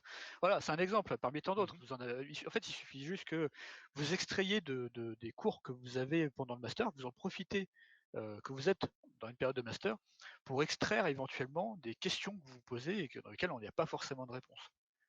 Voilà, Ça, c'est un exemple que j'avais. c'est Mm. ça. Ça peut être aussi une étude sociologique sur l'impact de l'apprentissage par le biais des jeux vidéo en école élémentaire. Effectivement, Absolument. Voilà, effectivement. je sais pas, j'ai popé ça comme ça. Ah, ça peut être Oui. n'importe quoi. L'IA passe partout. Bah oui, Et l'IA c'est très bien. d'ailleurs, ce genre de choses que l'on apprend, c'est un peu la ludopédagogie, c'est une de mes thématiques de recherche, c'est l'apprentissage par le jeu. J'utilise les jeux dans mes cours, et je sais qu'il y a des étudiants qui m'écoutent, ils pourront attester. J'utilise des jeux, pas forcément des jeux vidéo, mais des jeux de société, des jeux de rôle pour l'apprentissage. Oui, c'est vrai qu'au niveau de cette soirée, on a beaucoup parlé de jeux vidéo, mais Oui, faut pas oublier que en fait, c'est plutôt dans le jeu en règle générale. Et tout à fait, je pense, envisageable de penser à faire une thèse pour répondre à une question en utilisant des jeux papier, des jeux de rôle, peu importe, une forme de jeu de ludification en fait. tout à fait. Voilà. On peut faire une thèse sur les jeux de société, l'intérêt des jeux de société pour la formation professionnelle. Pour ceux qui sont en management comme moi, ça peut être une thèse. La conception et le graphisme des jeux de société pour ceux qui sont dans des masters plutôt art et images. Voilà, il y a toujours des questions à se poser. Moi, c'est ce que j'aime bien dire à mes étudiants, et ils m'écouteront, et même les autres, hein, il n'y a pas que eux, c'est posez-vous des questions. Soyez curieux, faut que ça frétille là-dedans, faut que ça tourne, faut pas avoir le fétu de paille qui tourne toute la journée, c'est nul ça. C'est nul. Des fois, ça fait du bien de glander, hein, on va pas se le cacher. Mais, mais il faut que ça vive, il faut que vous soyez curieux. Voilà. N'oubliez pas une chose, c'est dans l'ennui que l'on trouve les meilleures idées. Tout à fait. Et je peux vous le dire que des fois, il faut s'ennuyer. Il faut s'ennuyer. Mais vraiment, moi, des Non, fois, je c'est fais vrai, exprès ouais, d'avoir rien et j'attends. Je médite un peu. Non, mais je médite et les idées viennent là. Et c'est super. j'ai Et un peu du mal à pas. méditer avec mon chat, hein, c'est compliqué. Ouais. Vous comprendrez. Hein, C'est sûr, vu qu'il fait que dormir, ça va être compliqué. Hein. Donc voilà, je ne sais pas si on a répondu à la question. Est-ce qu'il faut un lien, un minimum, mais rien n'est impossible. On peut faire vraiment sa thèse sur tout et n'importe quoi. Voilà, bah, comme dit Vorexer, voilà, vous avez un sujet qui vous intéresse, vous venez d'informatique, vous foutez le lien dedans, c'est bon. Oui, bah carrément, ouais, ouais. Et pareil, on vient du management, on met une certaine forme d'entreprise, compétences, et c'est bon. Par exemple, hein, bien-être au travail, bah, et ça y est, c'est fait. C'est On c'est enchaîne très sur... résumé. Ah, pardon. Non, mais c'est très résumé ce que j'ai dit, c'est très péjoratif, mais on peut trouver des liens très facilement. On enchaîne sur une autre question, du coup. On enchaîne sur le pavé César. Yes, le Alors, fameux. je vais éviter de reformuler, hein, je vais lire en brut ce qui est Vas-y, écrit parce vas-y, on que c'est long. t'écoute. Go. Alors, avec une thèse, est-ce que c'est plus difficile d'obtenir une place dans un métier en rapport avec les jeux vidéo, mais différent de la thèse? Je veux dire par là que l'employeur pourrait coller une étiquette sur la personne. Lui, il fait une thèse uniquement sur cette chose-là, il ne saura peut-être pas forcément faire les autres tâches que je lui demande. Bon, on va pas se le cacher. Il faut que le doctorant, que le docteur en tout cas, que la personne qui fasse une thèse sache se défendre et sache se valoriser. Il faut valoriser son travail. Si vous dites à un employeur, bah, écoutez, moi je fais juste une thèse, je m'intéresse juste à ça, bah, c'est vrai que c'est vous cantonner, vous réduire à une petite perle. Contrairement à ce que vous pouvez dire, bah, écoutez, j'ai un master, j'ai une formation peut-être technique, à côté je fais des game jams, je programme des jeux, donc niveau langage de programmation, je suis fort sur Python, Unity, Java, JS, etc. Et à côté, eh bien, je fais une thèse qui me permet de pouvoir accumuler de l'expérience et une expertise sur cette thématique. Vous voyez déjà les deux discours entre je fais juste une thèse et l'autre qui dit je fais tout ça. Donc il faut savoir se vendre. Et l'entreprise, si elle n'est pas bête, elle verra l'intérêt de pouvoir engager cette personne qui à la fois a cet aspect pratique, qui sait coder, qui fait des game jams, qui fait des jeux, etc. Et cet aspect plutôt réflexif, intellectuel de je fais une thèse et je m'intéresse à un sujet. N'oublions pas cet argument quand même qui est fort. C'est vous avez quelqu'un qui a une expertise et qui peut vous apporter des crédits d'impôt recherche. Oui, voilà. Je le rappelle, hein, mais vraiment. Et donc, il faut se valoriser, mais ça vaut pour tous les étudiants.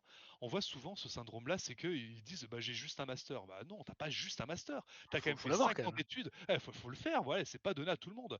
Donc, tu as fait 5 ans d'études, il faut que tu te valorises.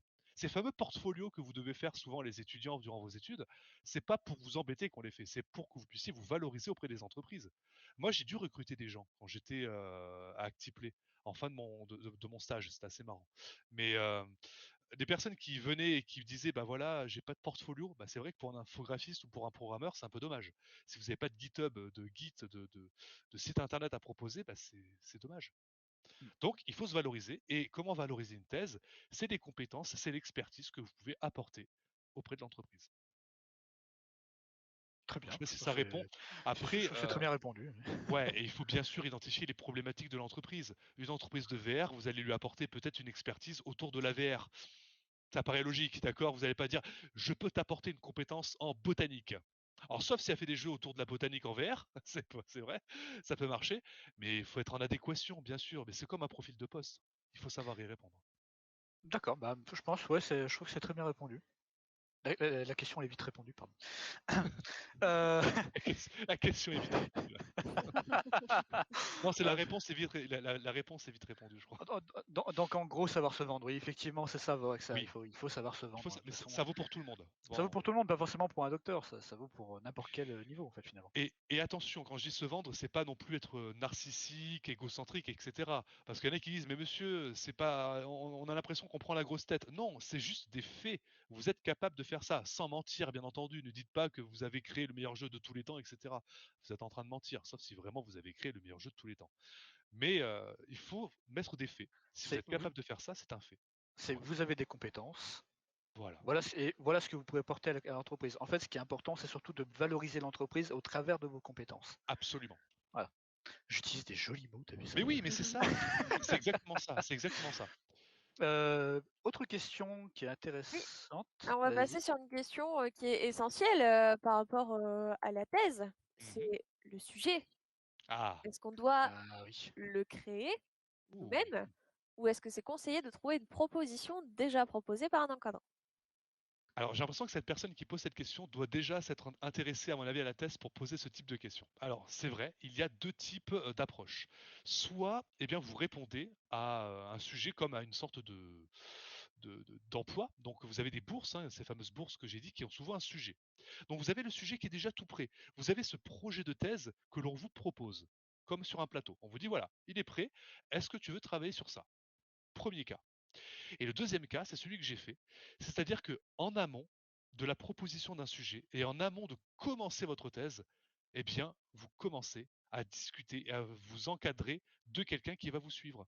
Et donc, vous construisez vous-même quelque part votre propre sujet.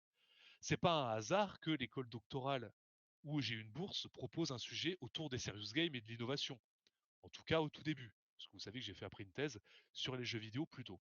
C'était pas un hasard. Ce sujet a été proposé par la personne que j'avais approchée et avec qui j'avais co-construit le sujet. Alors, petite précision, vu que c'est public, tout le monde peut candidater sur ce sujet. Je ne suis pas le seul. Bien sûr que je suis favori parce que c'est moi-même qui ai quelque part créé ce sujet. Donc je serai le mieux à même de répondre à l'oral avec ce concours à ce sujet. Mais je ne suis pas à l'abri que quelqu'un ait pu me devancer, s'inscrit sur ce sujet, et c'est un boss déjà en jeu, il me dépasse et il est pris. Ça aurait pu. C'est Donc vrai. deux approches. Soit vous répondez à un appel, soit vous co-construisez votre sujet en amont de commencer votre thèse. Et si je peux vous conseiller, je trouve que ce système de co-construire, il est pas mal, parce que vous préparez le terrain en fait. Mais l'autre cas, eh bien, si vous avez un sujet qui débarque et vous dites oh, ça m'intéresse, j'ai envie de le faire, eh bien, banco, on y va. C'est parti. Et du coup, question qui est directement en rapport avec ça, Mhm. c'est vis-à-vis de l'aide financière pour justement établir une thèse avec, par rapport à un sujet. Il me semble que nous avons parlé qu'il y avait une deadline bientôt. Oui. Oui, oui, tout à fait. En fait, c'est une deadline au niveau de la proposition des sujets que l'on fait remonter aux écoles doctorales, celles qui donnent les fameuses bourses d'État. Dans ma discipline, eh bien, c'est bientôt que l'on va devoir faire remonter ces sujets pour une sélection. C'est pour ça, et merci Cédric d'en avoir parlé, que si vous êtes intéressé pour faire une thèse autour du jeu, je vais faire un peu de pub, est-ce que tu m'y autorises un peu quand même. Vas-y, Bah, c'est c'est ta utile, hein, c'est tribune. par rapport C'est en représentation à telle ville, tel jour. Alors, Ouais, vas-y, vas-y. fais pub sur ce quoi on a parlé. Oui, non, mais bien sûr, t'inquiète pas. Non, t'inquiète, je déconne. Alors, je vends tel produit sur ce tel site. Non, non, non. Dans le sens où donc l'école doctorale dans laquelle je suis, eh bien, va proposer des sujets.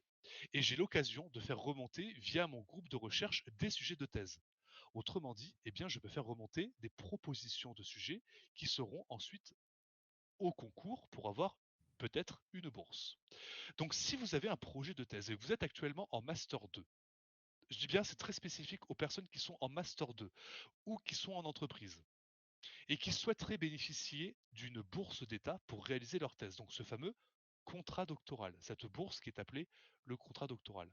Eh bien, vous pouvez venir me contacter. Voilà, vous avez mon Twitter qui est juste en dessous là, hein, ou même après sur le chat, je vous envoie mon email.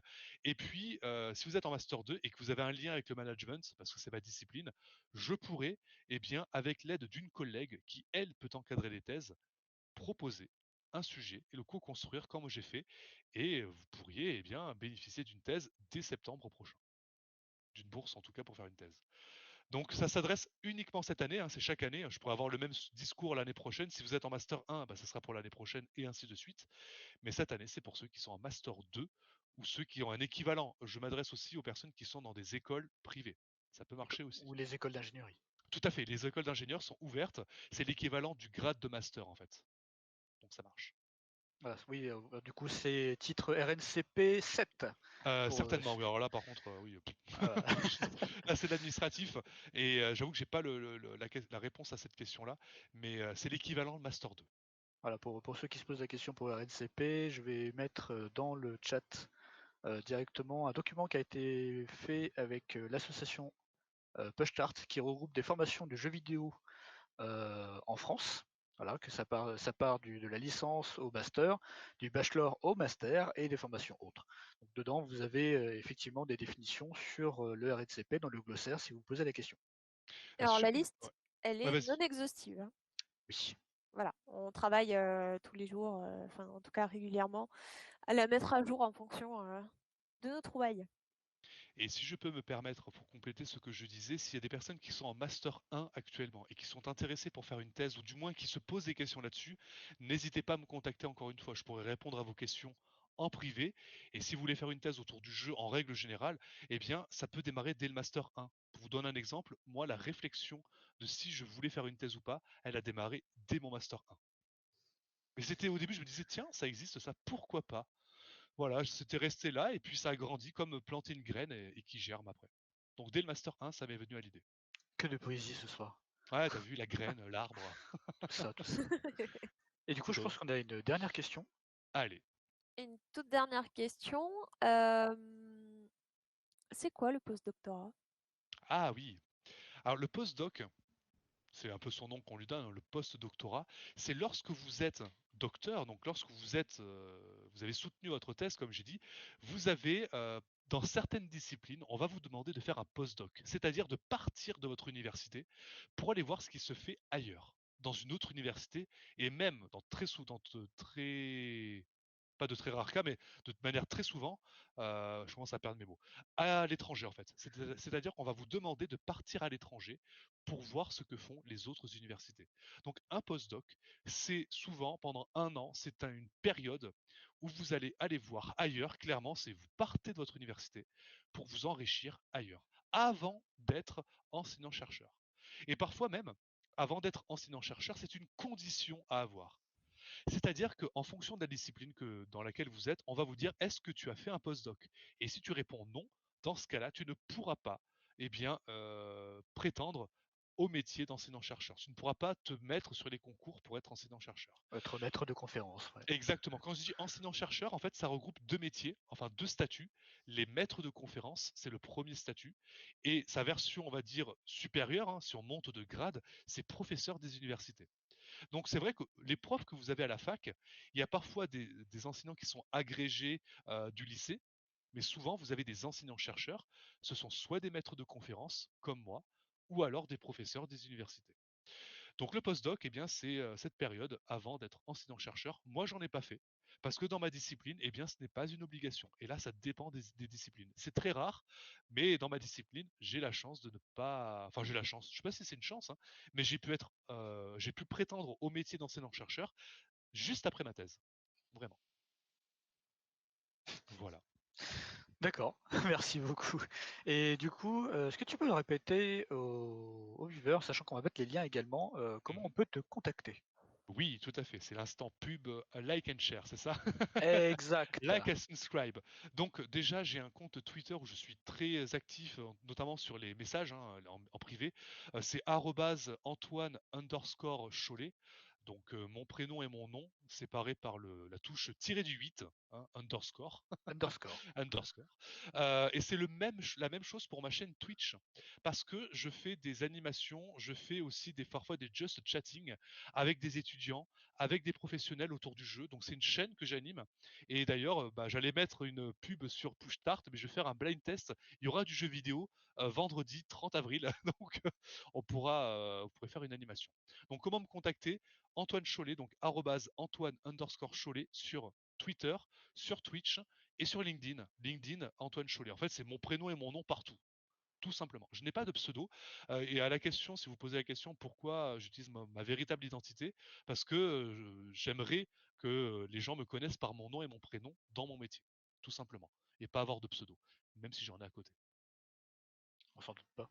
On En, s'en en doute bon, pas, ouais. en bon gamer que tu es. Il y a quand Ah même bah bien sûr. il y a quand même une dernière question Mais vas-y, vas-y, qui est j'ai pas intéressante. encore faim là. Donc, Oui, mais, du coup, c'était une question quand même, c'est est-ce que la bourse d'État mhm. permet de vivre relativement convenablement? Alors ça dépend. Là, comment Ça dire? dépend. Ça dépend ce que l'on entend par vivre convenablement.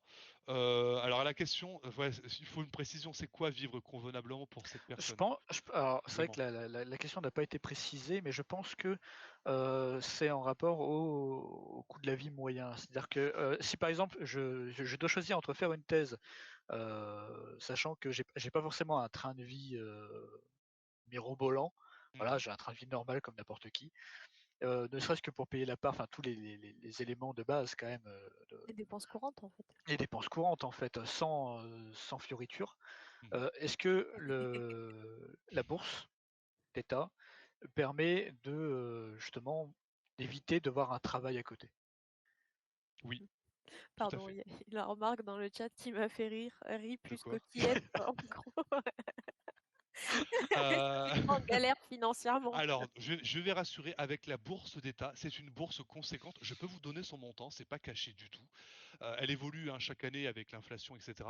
Mais si vous avez une bourse d'État, donc un contrat doctoral de base, vous allez voir pourquoi je parle de base, vous touchez 1 350 € net par mois. Net. Donc à peu près 1 650 € brut. C'est pour ça que pour certains c'est oh bah super, pas de problème. Pour d'autres c'est ah c'est impossible, je ne peux pas. Si vous faites des missions d'enseignement à côté, c'est-à-dire que vous avez une mission complémentaire d'enseignement, ce qu'on appelle une MCE, mission complémentaire d'enseignement, vous rajoutez 300 € par mois net. Et vous devez faire uniquement, et je mets encore des guillemets parce que ça dépend, pour certains c'est beaucoup, pour d'autres non, 64 heures de cours dans l'année. Je dis bien dans l'année. Ouais.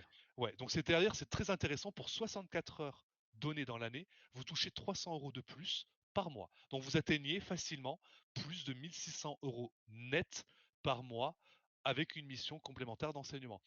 Je vais vous témoigner mon cas, on peut vivre parfaitement, on peut avoir un appartement, on peut manger à sa guise, on peut faire des sorties avec ce salaire-là sans problème. Par contre, c'est sûr que, contrairement à des amis à moi qui sortaient du Master 2 et qui étaient engagés dans des grosses sociétés et qui touchaient parfois 2500, 3000 € net par mois, avec mon salaire de 1 600 € net, j'allais pas très loin. Mais je savais parfaitement que c'était une étape de transition, de formation. On est riche aussi de la connaissance que l'on a. Et ça aussi, c'est une démarche. On ne fait pas une thèse pour gagner de l'argent. Vraiment. C'est pas. On a un bon salaire après. D'ailleurs, le salaire d'enseignant-chercheur n'est pas mauvais. On touche, je pense que je peux vous le dire, hein, parce que c'est public, on touche plus de 2000 € net par mois dès le début, si on a fait un contrat doctoral. Moi, mon salaire actuellement, il a plus de 2000 € net. Je ne le cache pas, c'est les grilles publiques. Hein. Donc, Oui, j'ai bah, de toute pas de façon, honte. c'est public de toute façon, hein, Tout donc, à fait. Puis, Donc, on gagne bien sa vie avec ce métier. Tout à puis fait. ne pas oublier qu'on peut additionner les financements et du coup avoir Des heures complémentaires, tout ça. voilà, des heures complémentaires qui peuvent faire monter au-delà Oui, de 6 350 comme tu tout à citais, fait. et même du MCE en plus. Tout à oui, fait. Voilà. parce que c'est vrai qu'on parle beaucoup de la finance, mais il Mhm. faut savoir que je pense que c'est le genre d'expérience et c'est le genre d'aventure où la finance n'est pas en premier plan. Comme disait Antoine, c'est de l'enrichissement personnel. Tout à fait. C'est, comme il disait aussi, c'est un moment où on apprend à gérer son stress. Donc du coup, on apprend à avoir des soft skills. Soft skills qui, je vous le rappelle, comme on avait mentionné pendant la première émission, sont importantes, notamment dans les entreprises, notamment au niveau de l'embauche. Savoir se vendre, savoir magnifier, si je puis dire, ses compétences, c'est quelque chose, je pense, que vous aurez l'occasion de faire pendant ces 3 ou 4 ans de thèse. C'est des choses qui sont également importantes. Et c'est des compétences qui, par la suite, voient une compensation financière dans la finalité. C'est, pardon, Cédric, si je peux me permettre, un exemple de soft skill que l'on peut développer. Attends, excusez-moi. Un chat. Ouais, j'ai un chat dans la gorge, là, ça y est, il est juste là. Pardon. C'est le fait de pouvoir parler en public.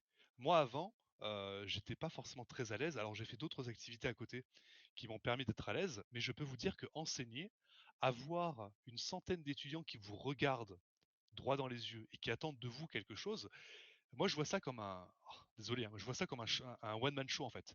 Je vois ça comme un spectacle. Non pas que je fais un spectacle, mais je me vois comme un animateur. Il faut savoir parler, il faut savoir tenir une classe pendant plusieurs heures. Donc la compétence de parler à l'oral, on l'acquiert durant la thèse. Et je peux vous dire que si vous posez la question et si vous dites ah il a l'air de bien s'exprimer à l'oral, peut-être que vous pensez le contraire. Vous avez le droit et je suis d'accord avec vous, j'ai encore des progrès à faire. Mais si vous dites que je parle bien à l'oral, c'était très loin d'être le cas avant. Avant, bon, j'étais pas non plus une bille, hein, mais j'avais peur. Là, je n'ai aucun stress à parler devant mes étudiants. C'est même un plaisir. Faire des conférences devant une centaine de personnes, alors oui, il y a un peu de trac quand même. Ça oui, il y a du trac, mais c'est qui est un trac naturel et un trac qui fait du bien. Par contre, je n'ai pas la boule au ventre et le stress de monter sur scène. Donc c'est une des soft skills que j'ai pu développer. Mais j'en ai d'autres. Mais bon, on va pas s'intéresser à moi, ça ferait très nombriliste dans ce cas-là. Mais c'est comme ce soir d'ailleurs, hein, devant des viewers, on est en public sur Twitch, en direct.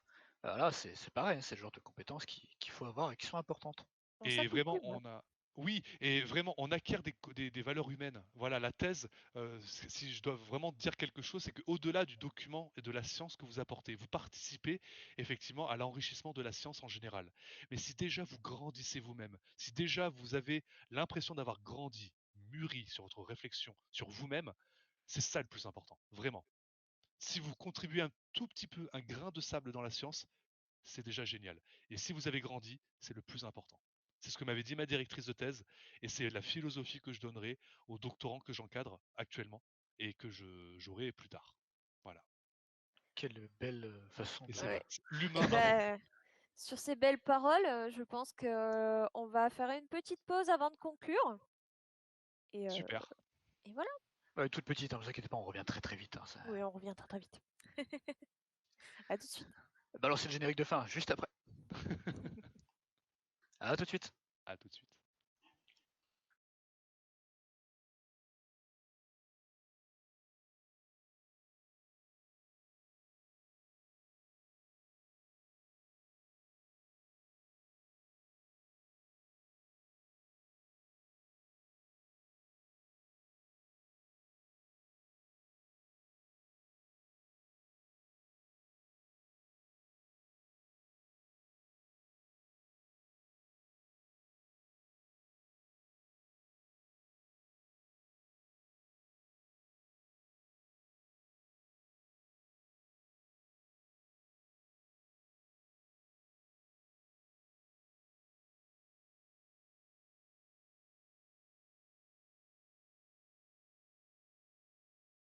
Et on est de retour pour Déjà. clôturer cette très belle intervention Et oui. d'Antoine Chollet. Déjà. Et On oui. pourra encore parler des heures. Mais c'est parti, allez go. Non, quand même, il faut aller manger et tout. Ça commence à faire faim. Puis après, on va pas bloquer la régie non plus. Ah, C'est tout à ça. fait. Donc, alors, quelques petites choses avant de mettre fin à cette émission. Nous vous rappelons que la chaîne Twitch de PushStart est avant tout la vôtre. Hein. Donc, vous pouvez soumettre des idées d'émissions que vous souhaitez voir ou mettre en place en remplissant le questionnaire que je vous envoie actuellement dans le chat. Autre chose, à des fins d'amélioration donc de l'émission, on vous a concocté un petit questionnaire si vous souhaitez nous faire quelques retours sur le format de l'émission ou quoi que ce soit. Donc je vous mets le deuxième lien. Plein de liens là. Ouais, c'est le moment où je vais balancer beaucoup de liens. Donc si vous souhaitez rejoindre la communauté PushStart, c'est sur le Discord, c'est par ici. Ensuite, si vous voulez des informations sur la thèse, vous avez le site de ladum.fr, ADUM.fr. Voilà. Vous avez aussi le portail des thèses, donc thèse avec un s.fr. Pardon, on entend mes copier-coller de clavier. C'est magnifique. Je vous rappelle du coup qu'il y a la liste non exhaustive des formations universitaires en lien avec le jeu vidéo qui est disponible ici. Alors vous inquiétez pas, s'il y a des formations ou des écoles qui n'y apparaissent pas, sachez qu'elle sera régulièrement mise à jour. Et que vous pouvez aussi nous les signaler sur le Discord de PushStart dans le channel étudiant. Exact, merci. Elodie, Voilà. est-ce que tu me permets de mettre le lien de ma thèse? Je viens de le retrouver. Vas-y. Voilà, si vous voulez la lire, elle fait 672 pages. J'attends un compte rendu demain à la première heure. Vous avez 4 heures. Vous avez 4 heures. Bon, maintenant que j'ai terminé avec tout cet exposé de liens dans le chat, Antoine, Oui. toi qui es passé par là du coup, De quoi donc? par la thèse, Oui, tout à fait. Bah oui, oui, oui. est-ce que tu as des conseils ou remarques pour candidater ou bien réussir sa thèse? Oui, Parce que c'est alors très important. Donc au-delà de tout le discours, de l'échange que l'on a eu ce soir et des liens qui vous ont été apportés, si je vous devais vraiment garder une notion, quelque chose de cette présentation, c'est un projet personnel que vous menez pendant quelques années, qui vous tient à cœur, sur lequel vous avez envie de travailler, vraiment quelque chose qui vous motive. Peut-être que certaines personnes n'ont pas envie de se poser de questions, il n'y a pas de problème. Et pour celles et ceux qui en ont une et qui se disent j'aimerais étudier, j'aimerais approfondir tel sujet, faites-en une. N'ayez pas à apprendre énormément. Vous allez lire, vous allez acquérir des compétences et vous allez grandir. J'en reviens à ce que j'avais dit tout à l'heure. Vous n'allez pas faire que manger des riz, des pâtes et des coquillettes. J'ai vu le chat tout à l'heure. Vous allez... ça m'a fait rire. Vous allez vraiment vivre une aventure humaine exceptionnelle euh, qu'on fait souvent qu'une fois dans sa vie. Vraiment. On peut faire plusieurs thèses, hein, on peut en faire plusieurs dans sa vie, mais souvent on en fait une, c'est déjà énorme, et on grandit. Moi, je peux vous dire que j'ai vraiment grandi et je ne regrette absolument pas d'avoir fait cette thèse parce qu'aujourd'hui, en tant que gamer, je joue vraiment beaucoup aux jeux vidéo. J'ai un regard vraiment plus fin sur les jeux vidéo. Mais c'est peut-être une déformation professionnelle. Mais j'aime pouvoir analyser ces jeux avec un angle de chercheur. C'est exactement. Alors moi, désolé, juste un master. Mais non, alors voilà, attention, faut pas se dévaloriser. Non, Encore une fois. c'était pour rebondir sur ce que tu as dit tout à l'heure. Ah, j'ai un master, je le sais quand même, hein. Mais tout à l'heure, j'étais en train de jouer à un jeu et j'étais en train de regarder. Tiens, il y a du clipping sur cette texture et tout. Bah voilà, bah c'est ça, tu vois, Mais tu c'est te poses des ça. questions. Moi, C'est la première étape. moi, j'ai toujours dit, il y a deux manières de jouer aux jeux vidéo. Il y a jouer et jouer.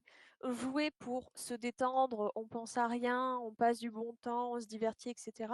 Et il y a jouer pour analyser les jeux et tirer des enseignements de ce jeu. Donc ça peut être observer telle ou telle chose dans ce jeu. Oh tiens, comment elle est faite cette mécanique? Et si j'essayais de la refaire? Voilà, Exactement. il y a jouer et jouer. Ah tiens, il y a plein de rats partout. Je me demande comment elle est la FSM. Pardon. En vrai, ça doit être du GOP. Pardon. Enfin voilà. Du coup, bah, merci beaucoup Antoine. Voilà, donc n'hésitez pas à me contacter. Vraiment, je serai très heureux de pouvoir répondre. Je suis vraiment très accessible comme personne, donc n'hésitez pas. C'est vrai. Et oui, oui, de toute façon, on lui envoie un message et puis il répond dès qu'il peut, quoi. Oui. Comme tout le monde d'ailleurs. D'ailleurs, ce soir, je vais jouer à un jeu Left 4 Dead. Voilà, je vais buter du zombie et je vais analyser ça. J'ai vu que tu faisais du Age of Empires 2 HD aussi. Ah, tout à fait, Ouais, voilà, ouais, bien sûr, c'est vrai. Alors, ouais, je te vois l'écho, c'était quand? C'était c'est vrai. avant-hier ou hier, je sais plus, vers minuit, quelque chose comme ça. Ouais. C'était marrant, je me suis dit, tiens, le vieux jeu qui sort là. Eh oui, Ouais. mais c'est de mon âge. Bah, ça veut dire quoi ça? Moi aussi je joue Age of Empires. Attention, moi aussi. On va savoir, on est tous vieux. J'ai relancé le 1 il y a pas longtemps là sur Xbox Game Pass. On a Boraxer qui dit analyser Ah, le le Dictator, ouais. directeur de Left 4 Enfin Dead voilà, 2. mais il y a tellement de choses à analyser. Bon, peut-être pas dans Left 4 Dead, c'est peut-être pas le jeu de prédilection pour ça. Mais pourquoi pas? Pourquoi pas? Bon, bref, il y a tellement de questions à se poser. C'est ça qui est génial. Oscar Super. Powa qui dit moi aussi mais je suis jeune, mais tu es peut-être vieux dans ta tête. Allez, voilà! Et on finit sur ces belles paroles. Merci Cédric Oui. pour l'antenne. On a la bonne franquette ici, ok? Mais oui, c'est convivial. Oh mais je connais Oscar, ça va, c'est Kader, hein. Ah bon? Voilà. En tout cas, bah, merci beaucoup Antoine d'être avec nous ce soir, d'avoir été avec nous ce soir et d'avoir répondu à toutes les questions du chat. N'hésitez pas à le recontacter, répète encore une fois, hein, sur les réseaux sociaux, donc Twitter, LinkedIn, et de le suivre également sur Twitch, où il fait effectivement quelques blind tests et des petites soirées jeux vidéo sympathiques. Vous pouvez également nous retrouver sur le Discord de Push-Start, où vous pouvez discuter avec nous, nous faire des retours en direct ou en différé, hein, en fonction de si vous regardez ou pas la VOD, ou peut-être que vous avez autre chose à faire actuellement, genre par exemple manger. Oui. Par Voilà, exemple. par exemple. Voilà. Donc du coup, merci aussi Elodie d'avoir animé avec moi cette Oui. soirée. Ben, avec plaisir. Je me Merci à régale toi. en fait. Voilà, nickel. Ouais. Et merci beaucoup au chat d'avoir été présent avec nous. Vous avez été nombreux ce soir. On a répondu à toutes les questions qui ont été posées, je crois, sans aucune Non, il n'y a pas eu distinction. d'oubli. Voilà. Bah, Et c'est super. merci beaucoup et Merci passez une bonne beaucoup à toutes soirée. et à tous. Au Voilà. revoir. Ciao. Ciao, bonsoir. Bonne soirée.